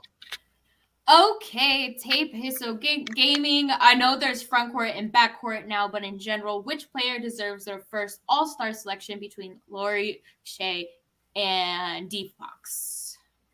I think it's marketing. I do too. He's insane. I'm gonna go Shea. And by the way, marketing, he got 49 tonight. I saw that. Yeah. He is crazy. And watching it, I mean, I feel like the Warriors have played the Jazz already like 3 times. Like he's been consistent. He's been dominant. He's doing everything that he needs to be doing. I like him a lot. You know what? I love Fox too. I should say Markkanen, and for this one and only reason, the first year that I played fantasy basketball for money was Lauri Markkanen's rookie year. Okay. And I drafted him like last round, and someone messaged me trying to be funny. You drafted a girl? Ha ha ha. Who's Laurie? Who's Laurie? Yo, my team? Yeah. First year, Chip. Bills. Thank you. Eat it. I also had Giannis and Jimmy Butler, but still, Lauri Markkanen helps. I had him on my roster that whole year. So I'll switch my pick from Shea to Laurie. just for that. Devontae Wise, who's the best player to never win a ring? We just talked about. We did this a couple shows ago. And I'll tell you again, it's Elgin Baylor, and there's no debate. I think it's Malone. I guess there's a debate. Next up on Fluent and Chill. Okay, next. Yeah, there's a big one we have to get to. I can't click that fast. Relax, we'll get to it. Okay. Drink more water. Who is one current and one former player whose reputation is greatly enhanced by winning a ring? Rings for me, it's Kawhi and Paul Pierce. Steph Curry. Kevin Garnett. Garnett too. Yeah. Had playoff failures until he got that ring, and then all of a sudden he jumped to like top 15, which I disagree with. Kawhi's a good one. Giannis too, by the way. Giannis too. Not for anybody that wins a ring, but like, yeah.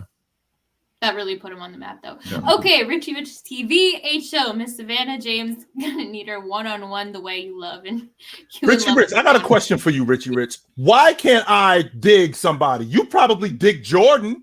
I'm 100% confident that if Jordan is your guy, he's all you talk about. So why can't I dig a guy like James? Pause.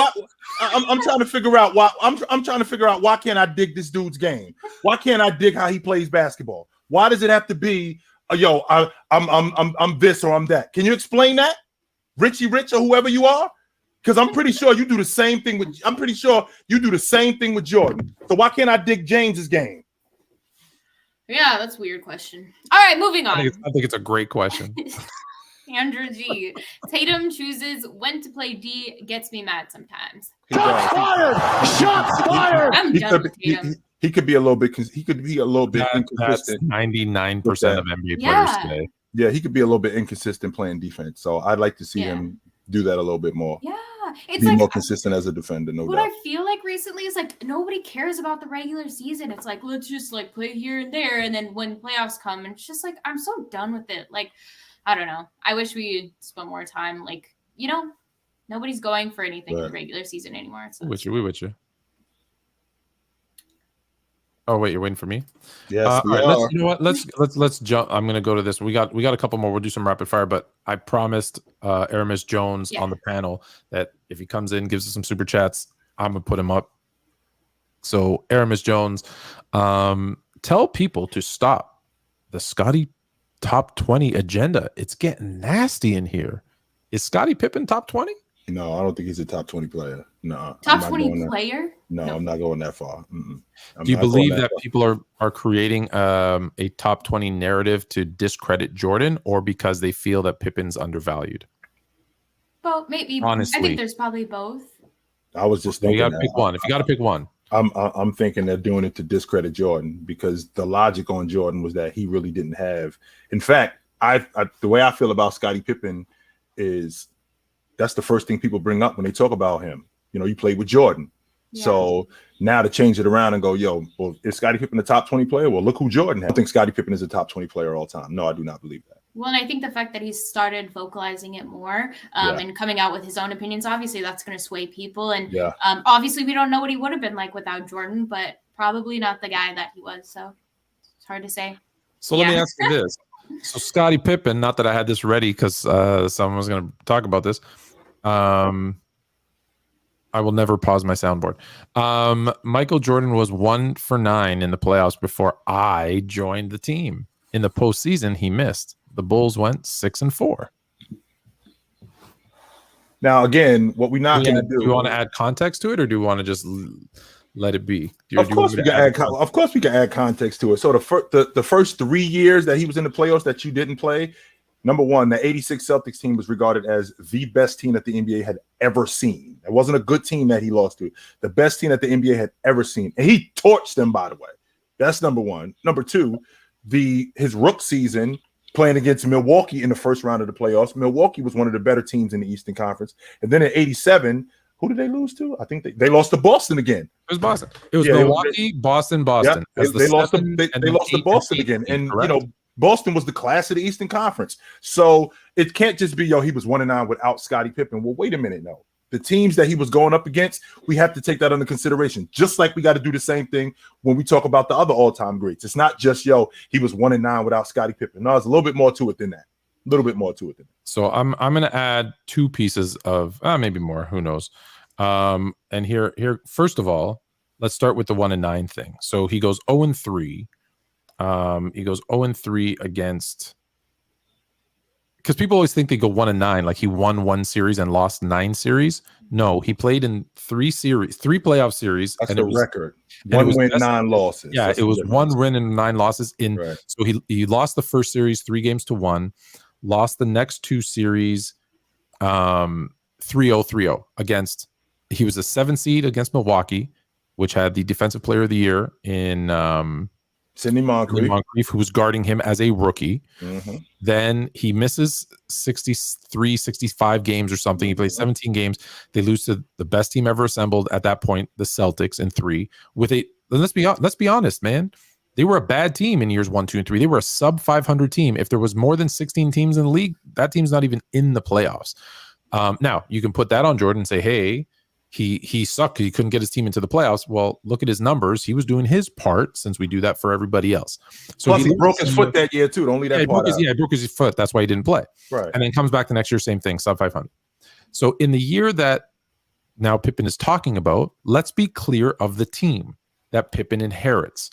That Jordan was not supposed to retire. He was expected to come back, and they were going to go for a 4-peat.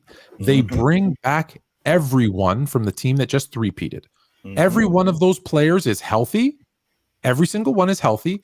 And they add Steve Kerr, Tony Kukoc, and Luke Longley to that squad. Horace Grant and BJ Armstrong have their best years, and they become all-stars for their first time ever. And what do they do in 6-4? Well, they sweep the crappy Cleveland Cavaliers 3-0. And then they lose in 7 to the Knicks, a team that they never lost to with Michael Jordan in 7 games. So it was 6-4. Sure, there's some context we're missing. Well, it's way more. It's way more than that. Way more. So So absolutely.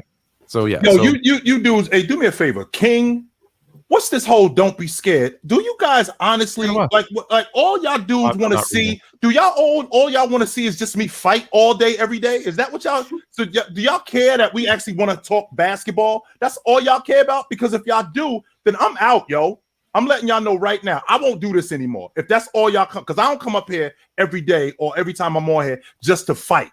I don't do that. If that's what y'all dudes is interested in, y'all not gonna get it from me all the time. I'm letting you know that right now. I'm so sick of this. Yo, don't run from Ticket. Don't run from Ticket. I've never ran from this dude. It's not even. Hey, it's not even Ticket in. Yeah, that's not even Ticket. Yeah, it's a fake Ticket. Some random dude.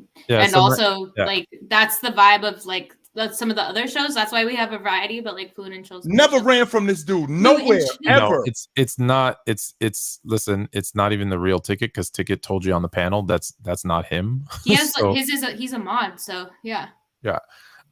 So anyways, another fake Ticket. That being said, if you want debates, we have debate shows. Yeah, we do that. This is Fluent and Chill. This is where you get more vibing, you know, and you chill. We do it. All right. So thank you, Artemis, again for the super chat. We're gonna go speed round. Yep, do it. Yeah, we gotta get through these. Yeah. If you had a trade between Wiggins, Poole, Draymond, who would be the best player to trade to get most back? Hailey, you're the Warriors fan. Who you pick? Who you trading to get the most back? You're gonna get the most back probably for Poole, and he's the one I would trade out of those three anyway. Yeah. So, yeah. Webslinger, if KD went to the Cavs, would he have been vilified as much? Would that affect Bron's case for the GOAT? I think he would have been vilified even more, to be honest with you. So if he loses to the Warriors, and then instead of loses to the Warriors in 7, and instead of joining the Warriors, he goes and jumps to Cleveland and joins LeBron. He'd be vilified more. I think he not only would he gotten vilified more, I think that James would have got vilified more too, because he had already quote unquote stacked the deck in Miami, and now to get KD for those two guys to get together, I think he would have got roasted even more for that. Okay, how far? I'm gonna. Sorry, go ahead. No, go. I was just trying to do it fast. How far do you guys think? Because I read them before I flash them. How far do you guys think? Pause. How far do you guys think Luka can take the Mavs with his style of play? Well, he took him to the Western Conference Championship last year. So, but that was a different team. I mean, think about how many points Brunson added to that. Right, that was huge. I don't know. That was huge. As always, depends on who's around him. This team, if he gets into the Eastern Conference Finals again, then he might be the GOAT. Because that's how much faith I have in the rest of this team. Yeah. If the 2001 Lakers were in the 90s, do they win? Yeah, absolutely. They do. Absolutely. They win anytime. Yeah, and put them in any era and they win. I think that's maybe the best team to ever be assembled. Lamar got injured because the GM was too cheap to pay the O-line. Got hurt behind the line. If it was the GM's fault, is that true? The GM, to a certain extent, if you don't put up an O-line, but coaching matters, right? If you know that he is back there and the O-line is bad, then your job as an offensive coordinator, as a QB coach, as a head coach, is to put in plays that gets the ball out of his hands quickly and to create blocking schemes that help. Right. So we've seen people with great offensive lines get hurt. So it doesn't. That's happening. You can't just blame one guy, the GM, that he didn't do it, although it probably didn't help. Big Ox Bob, should the NBA discontinue the fan vote for the All-Star game? No DeMontis and no De'Aaron is criminal. Well, number one, we had mentioned something earlier tonight that what is our New Year's resolution? We ain't talk about that. Oh, yeah. Right? What is our New Year's resolution? One of my New Year's resolutions is I'm going to pay more attention to the Sacramento Kings this year. Oh, Bob's gonna love that. I'm going to pay more attention to the Sacramento Kings this year. They're one of the best. If I'm not mistaken, they're in the top 3 in the league in 3-point shooting. They're in the top 10 in field goal percentage. So I'm going to pay more attention to them. Now, taking the fan vote out of the All-Star game is exactly what you don't want to do, because the All-Star game is about the fans. That's what it's for. So you want to have them involved. That's why it's as big a deal as it is. So I do not want to do that. Now, DeMontis and De'Aaron not starting in the All-Star game, that's something That's number one. That's something different than them being selected as all-star players. I think they're making an all-star team. Both of them are. You think both of them are making the All-Star team? I think both of them are. You think it'll change as the voting continues? I mean, Sabonis, he lead the league in rebounding. Now that doesn't mean that doesn't mean that just because you lead the league in rebounding means that you're going to make the All-Star team. But he's also a 20-10 guy too, so I think that matters. And they're a playoff team for the first time since 2006. That's a big deal. That's a big deal. Yeah. Bob hit us up again and said, Pippen. That's what he's talking about. Not top 20. Y'all drinking motor oil. He's got Pippen in the top 10. I do we not can do have on the next show. On the next show, we can do our top 20. We'll list out top 20 players that we can, we think are better than Scottie. Because okay. We can do. What do you mean? We don't even need that. We Jordan, LeBron, Kareem, Wilt, Shaq, Kobe, Bird, Magic. Team. Real quick, Tom. Before you lose it, James, Jordan, Jabbar, Chamberlain, Russell, Magic, Bird, Duncan, Olajuwon, Diesel, Bryant, Curry, Oscar, Jerry West, Moses Malone, Doc, Karl Malone, Kevin Garnett, Havlicek. Yes, Moses Malone, Karl Malone, Havlicek, who is my number 20. I'm leaving somebody out. I left somebody out, but it's not Scottie Pippen. Scottie Pippen is between Scottie Pippen. You can make a case for him being a top 25 player. I can't name 30 players better than Scottie Pippen. Can't do it. There you go. And nice. Yeah, my thing isn't naming the 20 more. It's forgetting who I've said already. Right. I could pick 25. That's the better that I had. 25 better than Scottie. Photographic memory. Yeah. KD is 16. Malone is 17. Yeah. Yeah. Curry. KD, Curry. Heck, I got Giannis over right now. All right, this is for me. So let me just do this real quick. Boy, that's so mean. Y'all better hit him up one more time. Hey. All right. That's for the people watching Gridiron. Tyson Thomas, that's crazy. Pippen top 20, or 30. So I'm saying is that the best small forward of the 90s or Bulls championship run? Wings of the 90s, trash. I didn't say he wasn't top 30. I can't name 30 players better than him. But in top 20 now, I'm having a difficult time with that. I think I got him at 35.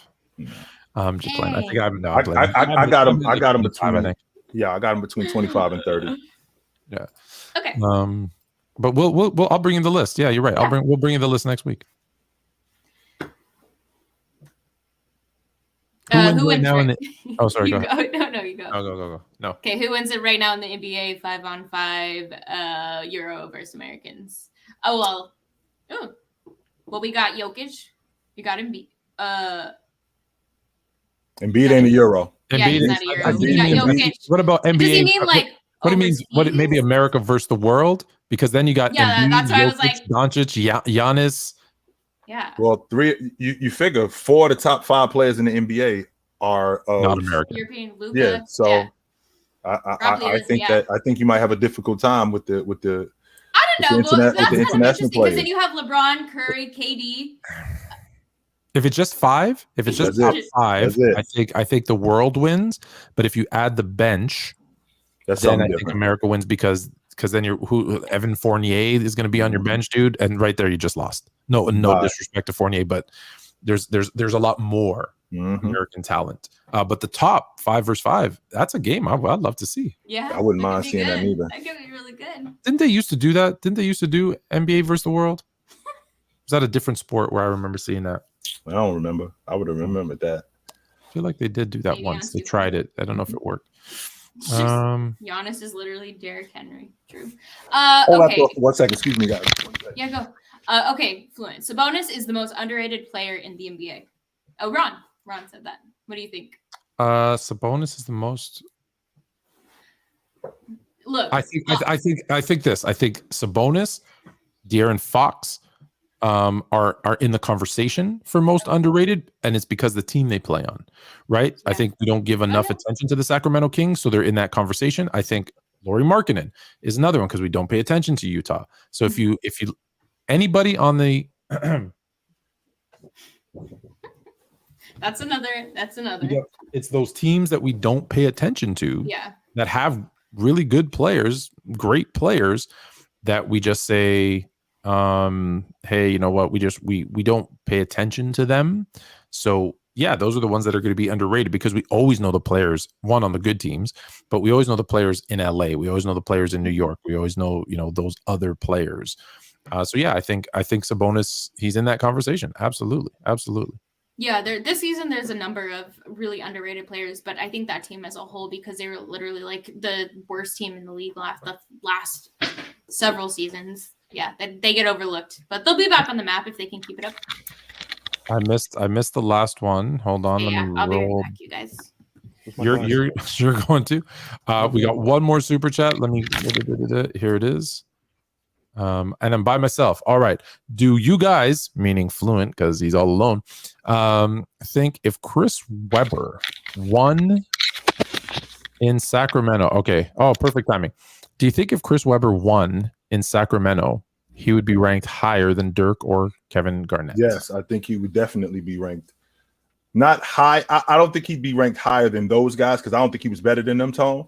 But I do think that he would be regarded differently simply because the fact that he won and especially who he would have beaten. So that means he would have beaten those Laker teams that ended up three-peating. So if he would have ended up beating one of those teams, I think he would be ranked higher. I don't think he would have been ranked higher than Dirk or KG because I don't think he was better than neither of those guys. I'm gonna say that I think if he won in college alone, he takes a step up. So I'm gonna give it a double. If Michigan wins and he wins in Sacramento, then 100% I think he's rated higher than Dirk and KG. But I think what happened was we saw what happened in college with the no timeout. Yep. And then similar stuff happened in the NBA. It's not like it, not to that extent, but similar stuff happened. So he got labeled as this guy who just was like really talented, great passer, good, but just wasn't there 100% up top. And so I think that hurt any case he had. So winning would have helped. Absolutely. Not making a couple of those boneheaded plays, I think would have helped more.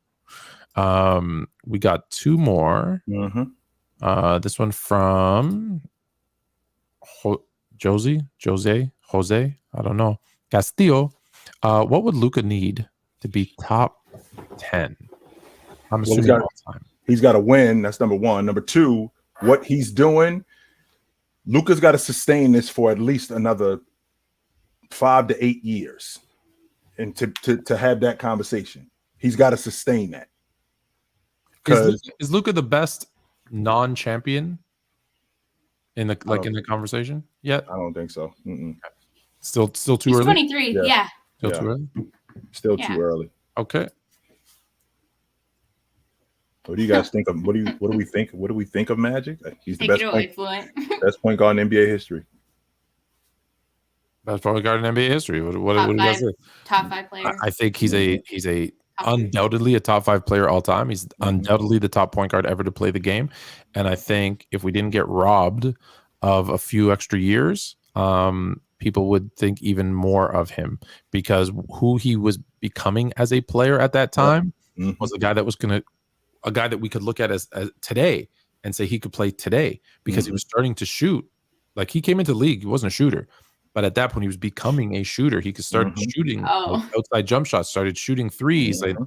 So he's even the team Magic. My bad. I didn't even read the. My brain just erased that. What do you guys think of the Magic? Oh, of the Magic. You didn't say that. Not Magic Johnson. Magic. Of the Magic. The Magic. I think they got their franchise player. I will tell you that in Banchero. I do think that they have him. I think that they're on something with Bol. I still think they need to show up their lead guard spot.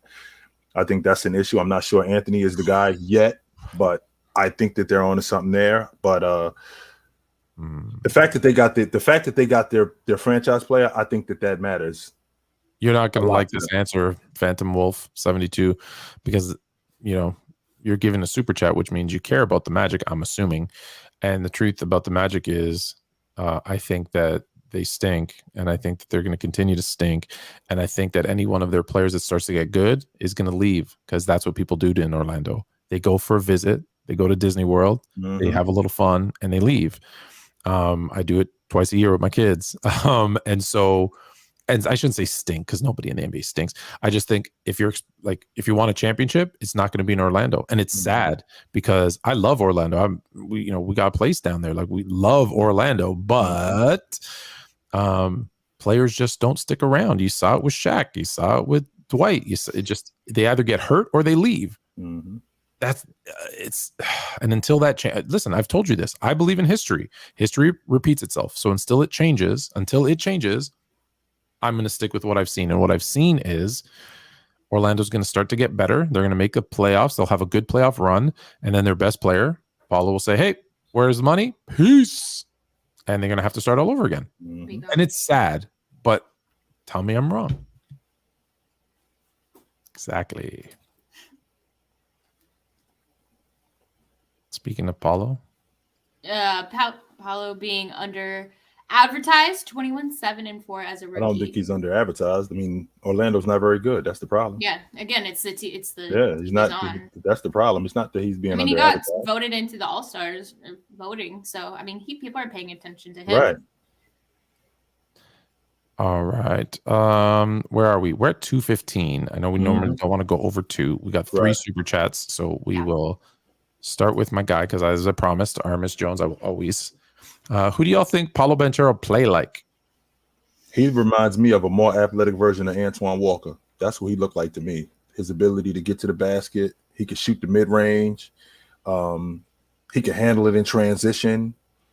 He looks like he could be a 20 and 10 guy on the regular because he definitely gets on the backboard. And he's a lot tougher than people give him credit for. That's what he looks like to me. He looks like a more athletic version of Antoine Walker.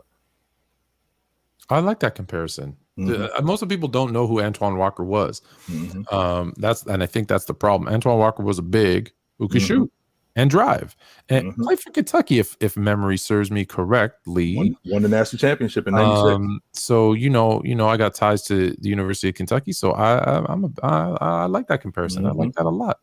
And to the previous one, he's 21-7-5. Was that the thing? 21-4-7. Go look at the other dudes that had those numbers. That's LeBron. That's Melo. That's like Luka. Mm-hmm. That's some pretty good people to be grouped together with. Right. So yeah, I like what I'm seeing. I hope he stays, and I hope he's the franchise player that you say he is, and I hope that they build a team and they make a run, and like I said, that he stays because I want them to be good. Because when I'm down there, I want to go see the Magic play. Yeah. And I don't want to see a bad team. I want to see a good team. I think we can agree, though, as a whole, the league today is better than it's been. Like, the Knicks are on a roll. The Kings are on a roll. The Rockets. I think the Knicks are 6 right now. It's 6th or 7th in the East. What do you mean? What do you mean by that? Well, I think there's more of many of the irrelevant teams. Nobody's irrelevant. They're all they're all good players, not stars. But I'm just saying that I feel like a lot of the teams that have been irrelevant, haven't been on the map, are more relevant today. Mm-hmm. Okay. You disagree? I think that the NBA has forever and will always be a league that is, there's teams. There's going to be a bunch of teams that are good. There's going to be a bunch of teams that are bad, and like the Warriors stunk for a long, long, long time, and then they got good. And there's going to be a time when they start to stink again, and we've seen it with. Like you pick a team, even Sacramento, like people want to, beat up on Sacramento, but early 2000s, that team with Chris Webber and Doug Christie and Jason Williams for a short period, and then he was replaced, and Vlade Divac. That was a great team. Took the Lakers to 7 games in the West Finals. Great team. So every one of these bad teams, right, have been good at a point. That's not what I was. Runs like there's certain, so is there more like right now? New York's doing well, but they're not competing for a championship. This is a mecca of basketball. They've been terrible for decades. The Lakers stink, and they're the greatest franchise, arguably them or the Celtics, right? In NBA history, and the Lakers stink. So, do you think there's more star power currently than there ever has been at a single point? No, I don't. No. Do you think it's falling off? I think there's more recognizable players because of social media. But me and Jay did this, granted, last year, but not much has changed since last year. But we went through every team. Remember, we said how many superstars, and we said, okay, how many superstars? And you go through each team, and there's 10 that you could consider superstar caliber. No, could take their team to the finals, right? Like superstars. Right. Yeah. And then we did it in the 90s and we did it in the 70s. It's about the same. Like every other team has a certified star. You know what I mean? But for every Luka Doncic, there's and this is no disrespect, a Pascal Siakam. Pascal Siakam's the best player on the Raptors. He's good, but he's not that guy. De'Aaron Fox is good. Sabonis is good. They're not that guy. You're not putting him in a conversation with Jokic and Embiid. You know what I mean? Like he's good. So for every one of those superstar guy teams, there's another team that doesn't have the guy, the man, the person you can rely on. So it's 50-50. And I think that's always been the case. But for sure, there's more recognizable. I think we know the second and third, the fourth. My son's telling me about the fifth guy off the bench on teams. I'm like, dude. He's like, yeah, you don't know, blah, blah, blah. I'm like, never heard of him. Right. Yeah. He's averaged 1 point a game, but he put up 7 today. I'm like, oh, great. Yeah. You know what I mean? So that's true. Social media plays a really big part. Yeah, for sure. I've had this chat up for a while. So Dwight, I'm assuming, is Dwight Howard a top 10 center all time? I think so. Jabal, Chamberlain, Russell, Lajuan, Diesel, Moses, David Robinson, Ewing, Howard, Bob McAdoo.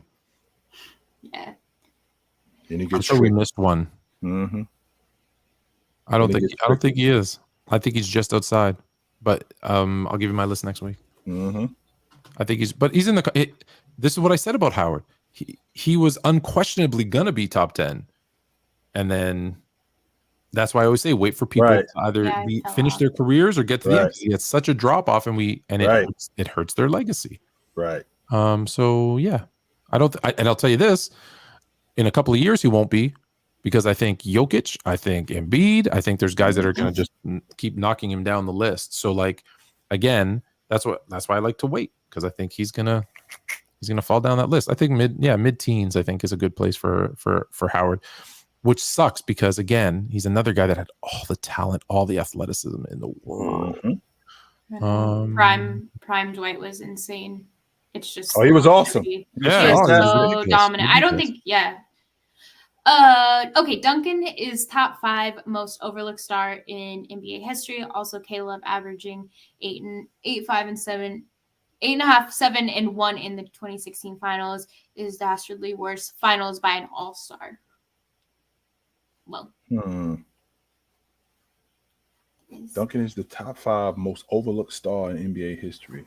Also, Caleb averaged 8, 5, and in the 16 finals, and disastrously worst finals by an all-star. He did have 16 rebounds in that game 7, though. I will tell you that. 8.5, 7 and 1 in the 2016 finals. That's the worst finals by an all-star. Well, first of all, he didn't make the all-star team that year. So let's dead that logic, Maul. So that doesn't. So right off the bat, we can dead that logic because he didn't make the all-star team that year. So we can kill that logic. No, he didn't. I do want to put an end to this just really quickly, and I know it's not a super chat, and it's the last thing we'll do, and then we'll get out of here. Bob McAdoo and Bill Walton above Dwight Howard. I'm not going to argue with Bob McAdoo because I love Bob McAdoo, but I will say this about Bill Walton. Bill Walton is not a top 75 player in the NBA, period. End of discussion. Stop saying it. You can't play part-time, and if you don't know, go look it up. You can't play part-time in the NBA and be considered an all-time great. I'm sorry. You can't. And if you go look at him, he played 60 games. He played 25 minutes a game.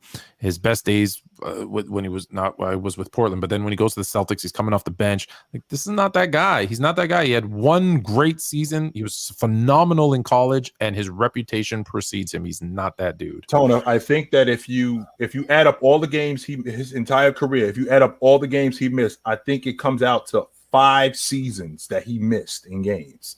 If you put them all together, he If played you put them all 6 together. seasons. If you Right. he played only 6 seasons. If Right, you he put them only all together, if you put them all together, That's he only not played enough. 6, and I think he Not missed.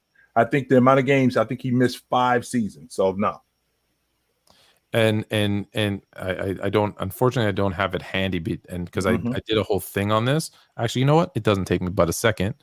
Bill Walton. Okay, Bill Walton. He played. It says he played 10 years in the league. Except I'll just read off the amount of games. These are all 82 game seasons. 35, 51, 65, 58, misses a season due to injury. 14, misses 2 seasons. 33, 55, 67, 80 as a off the bench 19-minute a game for the Celtics. 10. His minutes per game: 32, 33, 34, 33, 24, 33, 26, 24, 19, 11. The guy didn't play.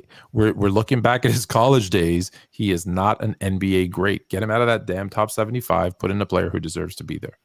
And there is one last super chat, which will truly end us from our friend Big Ox. Big Ox Bizzo, my man, no doubt, brother. Great show. Great show. Appreciate you, Bobby. And for FIFA, this is for you, FIFA. That was on point. Run, Forrest, run! To be the man, you gotta beat the man. Whoa. Yeah, you gotta get you that. Dude. More fluent. Okay, I'm done. Yeah. Oh, what happened to the Warriors? City Bay happened. Actually, do you know what actually happened is the fact that the referees can't keep track of any time, and it was just gross. And Jordan Poole needs new shoes. So all right. Yeah. All right. Well, we out because Ron is waiting for us. All right. Backstage. So everybody, Appreciate you appreciate you. Good to see y'all. Take it light, but take it. I killed you today. Ron